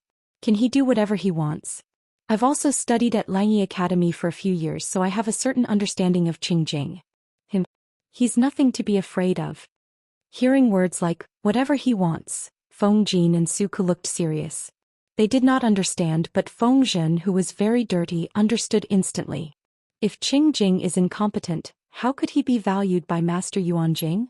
Feng Zhen heard Jiang Pingji say that Qing Jing was nothing to be afraid of, and he could not help but frown. Feng Zhen had always admired this good friend he had met through Wei Xi. He had also given Qing Jing a high degree of recognition. Jiang Pingji's contemptuous attitude made him a little unhappy. "I'm not saying that Qing Jing is incompetent. I'm just saying that he and Huang Song are partners. I'm afraid they'll drag each other down." Jiang Pingji said, "I know Huang Song. I've also heard a little about Qing Jing from the many students at Langyi Academy. They can go through thick and thin together, but they might not be able to enjoy happiness together. Qing Jing is much more hairy than Huayu.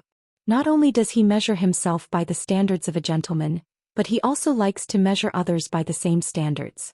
As for Huang Song, he's a man who doesn't make any major mistakes, but he's full of small ones. These two people's personalities aren't compatible, unless one of them makes a concession and changes." Jiang Pingji paused at this point and continued. "To put it simply, Qing Jing's character requires a tolerant lord who doesn't mind his little criticisms. Huang Song, on the other hand, needs a subordinate who ignores his small problems. Otherwise it will be a disaster." Of course, everything has a honeymoon period. At this time Huang Song and Qing Jing were still in a state of intense love. Beauty is in the eye of the beholder, and they were satisfied wherever they looked. Huang Song's influence was small at the moment, so he would naturally exercise caution and restrain himself. Qing Jing would also wholeheartedly assist him and do his best to assist him. However, when Huang Song's strength increased and he had more people by his side, Qing Jing's advice might be an eyesore. After saying that, she concluded, "We just need to take care of our own matters. Standing firm is far more important than anything else." Fengzhen said, "If Huang Song is allowed to grow, he will definitely become the Lord's #1 enemy." Jiang Pingji sneered. "By rival? Even if he cultivated for another 8 to 10 years, he still wouldn't be qualified. Even if he could stand up to me as an equal, he still wouldn't be able to defeat me. If we focus on such a strong enemy and neglect more important things, then we'll have our priorities reversed." According to Jiang Pingji's original plan, her battlefield would be the northern borderline and the north of Dongqing. She had no time to care about the southern region for the time being. Without Huang Song, there will still be LV Song or He Song. Only by being strong can we be fearless. Therefore, Jiang Pingji still insisted on her own opinion. Next spring they would conquer Wanzhou. As long as they occupied Wanzhou along with the nearby Chongzhou and Hu County that was secretly controlled by Lu Shi, the three places would be connected. When the time came, they would have money, food, manpower, and soldiers. Then they could restrain the cavalry. It was not impossible to defeat the northern borderline. What were the benefits of defeating the northern borderline? Not only were there rich mineral resources, countless gold, silver, and jewelry, but there were also vast territories and commercial areas. There were also countless horse farms and elite war horses. The horse farms in Dongqing were concentrated in Zhangzhou. If they could not conquer Zhangzhou or obtain the support of the Meng family in Zhangzhou, the cavalry would not be of any use. If they could encroach on the northern borderline with the horse farms and elite war horses, would they have to worry about not being able to form a cavalry? With the cavalry, it would be a piece of cake to turn around and attack the forces in Dongqing. Fengzhen looked at Jiang Pingji seriously. He sighed in his heart. This child had a firm heart and was not moved by external factors. She had the appearance of a wise ruler. "This winter I'll have to trouble you again. After spring we will prepare for war in Wanzhou. Does anyone have any objections?" Feng Jin and Su Ke's expressions changed drastically. They seemed to recall the fear of working overtime last winter. Only Feng Zhen, who did not understand the situation, replied with a smile, "How would I dare to refuse the Lord's request? But my lord, don't forget our previous agreement." They had to hold on to the support of eating, drinking, and having fun. This was their meal ticket in the future. Jiang Pingji returned a light smile. "Of course. How could I forget what I promised Zisher?" Su Ke gave Feng Jin a look and inquired about the situation. What shady dealings did the Lord and Feng Zhen have with each other? Feng Jin secretly sighed and mumbled to himself. Su Ke almost choked from laughing. "How can you take my lord's words seriously?" Su Ke laughed and ridiculed him. "My lord often says these things, but she doesn't know that the government office is always busy. They are only busy for a short period of time throughout the year, and that short period of time is a year. How can there be time for him to eat, drink, and have fun?" Feng Jin said, "Isn't that so? Throughout the year there are only 7 days of rest before and after the new year. However, during these 7 days the eateries, gambling dens, brothels, and southern courtyards are all closed, preparing to celebrate the new year with their families. The shops are all closed. I don't know where he is going to enjoy himself. Zai, another one who has been fooled by the Lord. I don't know when he will find out the truth. I'm afraid it won't be too late." The two looked at each other and smiled. They saw the gloating look in each other's eyes. In Qingan district, Wuxia also received the news that Qing Jing had pledged allegiance to Huang Song. He could only lament about fate. Xianxia was a man with sharp eyes. His evaluation of Huang Song and Qing Jing was not much different from what Jiang Pingji had said. Wuxia responded with silence.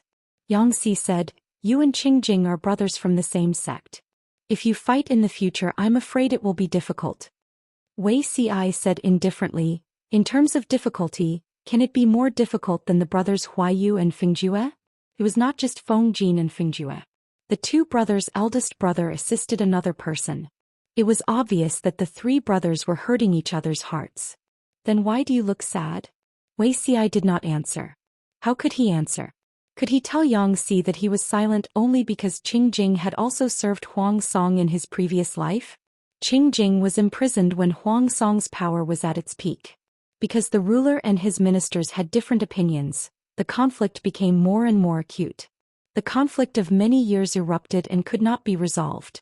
In the end, Qingjing was imprisoned for more than 2 years. When Huang Song was defeated and committed suicide, Qingjing heard the news and finally committed suicide in prison.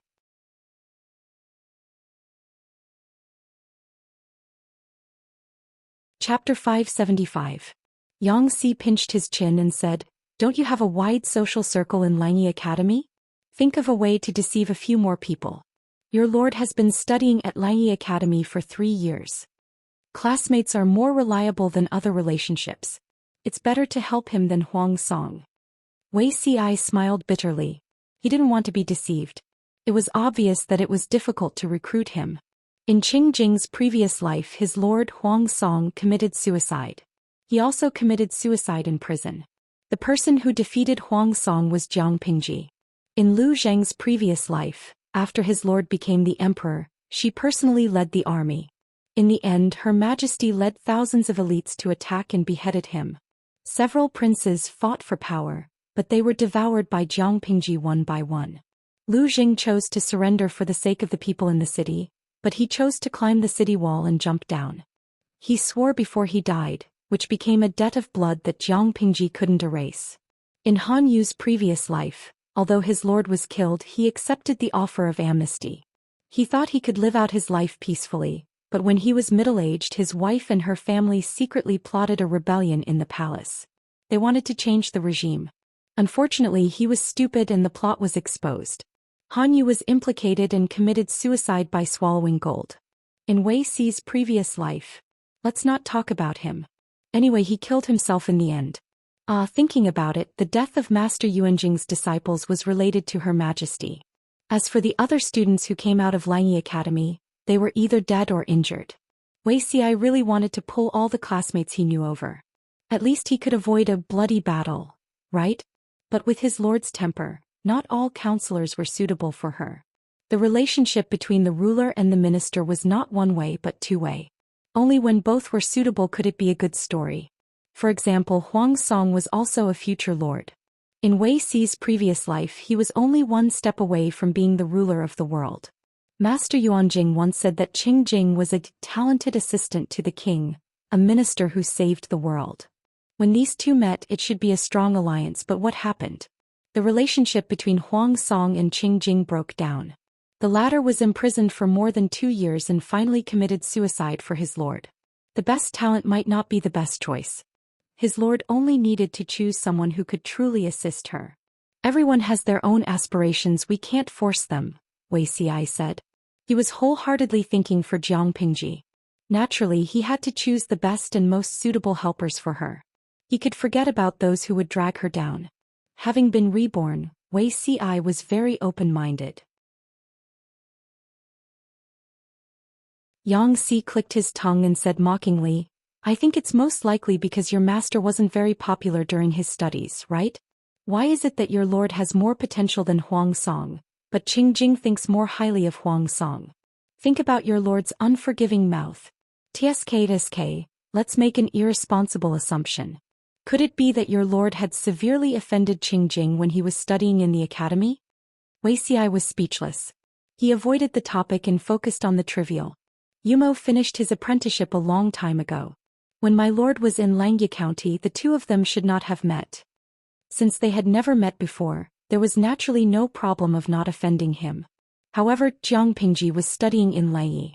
Wuxia spent most of his time outside, but it did not mean that he did not care about the matters of the academy.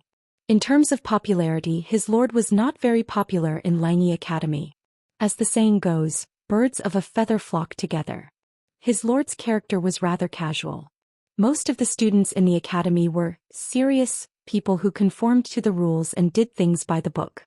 The latter naturally looked down on Jiang Pingji's casual behavior and style. They even wished they could cover their noses and pass by.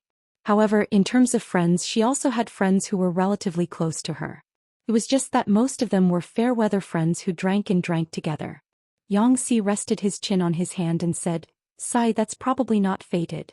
However, I heard that Qing Jing's talent is no less than that of Prime Minister Huang Fu of the previous dynasty. Are you really not worried that Qing Jing will help Huang Song gain a foothold in the north? When that time comes, he will be a huge problem." Wei Ci said, "Even the cleverest housewife can't cook without rice." "What do you mean?" "They lack money." Wei Ci smiled and said, "They won't be developing quickly in a short period of time. Their momentum won't be strong." Xianxia said, "That may not be true. I've learned about Huang Song from Prince Changshu. This person's family really doesn't lack money. Huang Song's grandmother was originally a widowed woman from a poor family. Because of her beautiful appearance, Huang Tan took a fancy to her. Huang Tan took her as his wife and adopted the son of the widow's ex-husband, who was Huang Song's father. He treated Huang Song like his own son. Huang Tan doted on Huang Song like his own grandson. Huang Song's father used Huang Tan's connections in the court to do a lot of business deals. He made a lot of money and was very wealthy. Huang Tan's power was overwhelming. He secretly diverted the national treasury. Wasn't the business of a few generations for the sake of their descendants? The savings of Huang Tan and Huang Song's father were ultimately given to Huang Song. Huang Song's family was supported by Huang Tan and had improved a lot in the past few years. Huang Song lacked manpower, but he definitely did not lack money. Now that he had the help of two heavyweights, Feng Zhu and Qing Jing, he would probably not lack manpower in the near future. Wei Ci smiled and said, "What I mean is, Huang Song is not as rich as my lord." In his previous life, Huang Song did develop rapidly and occupied a large piece of fertile land in the north of Dongqing. Wei Ci was really not very worried. Jiang Pingji's starting point in her previous life was very low, but she still managed to rise to the top. Now that she had such a good start, there was no reason for her to fail miserably. Huang Song is very smart. Without absolute confidence, he will not take the initiative to provoke a strong enemy. Wei Ci and Jiang Pingji had the same opinion. They should concentrate on developing their own strength. Only then could they occupy a place in this chaotic world. In the short term, they probably won't go against each other. Not only would they not go against each other, but the two families might even form an alliance and cooperate for a while. Just as Wei Ci had this idea, Qing Jing was also persuading Huang Song to build a good relationship with Jiang Pingji. Qing Jing looked at the entire Great Universal Geographical Map and said in a low voice, "The situation in the north seems to have taken shape. Lu Shi has occupied Chongzhou. Hu County is his old nest that he has operated for many years.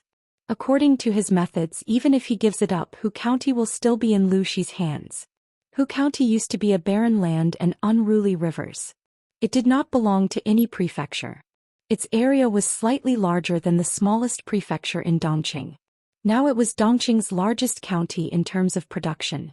Chongzhou Hu County and a third of Wanzhou, which Jiang Pingji occupied. The power in the north was basically in the hands of the Lu family, father and son. If my lord wants to compete with Lu Shi, don't fight with him before the situation is developed. You should focus on the south. Although the Lu family father and son occupy the north, the three tribes of the northern borderline are still eyeing the north covetously. They have no time to care about the power in the south. This is a good opportunity for my lord."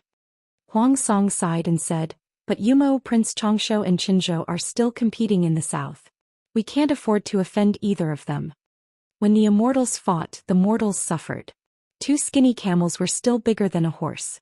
Huang Song was really no match for them. Qing Jing smiled faintly and said, "Not necessarily. When Prince Changshu and Qinzhou fought, it was hard to determine a winner, but this also meant that both sides were exhausting each other's strength." You're tuning in to the Zhou Xian's Legacy YouTube channel. Don't forget to subscribe and join us on this journey to catch the most captivating stories.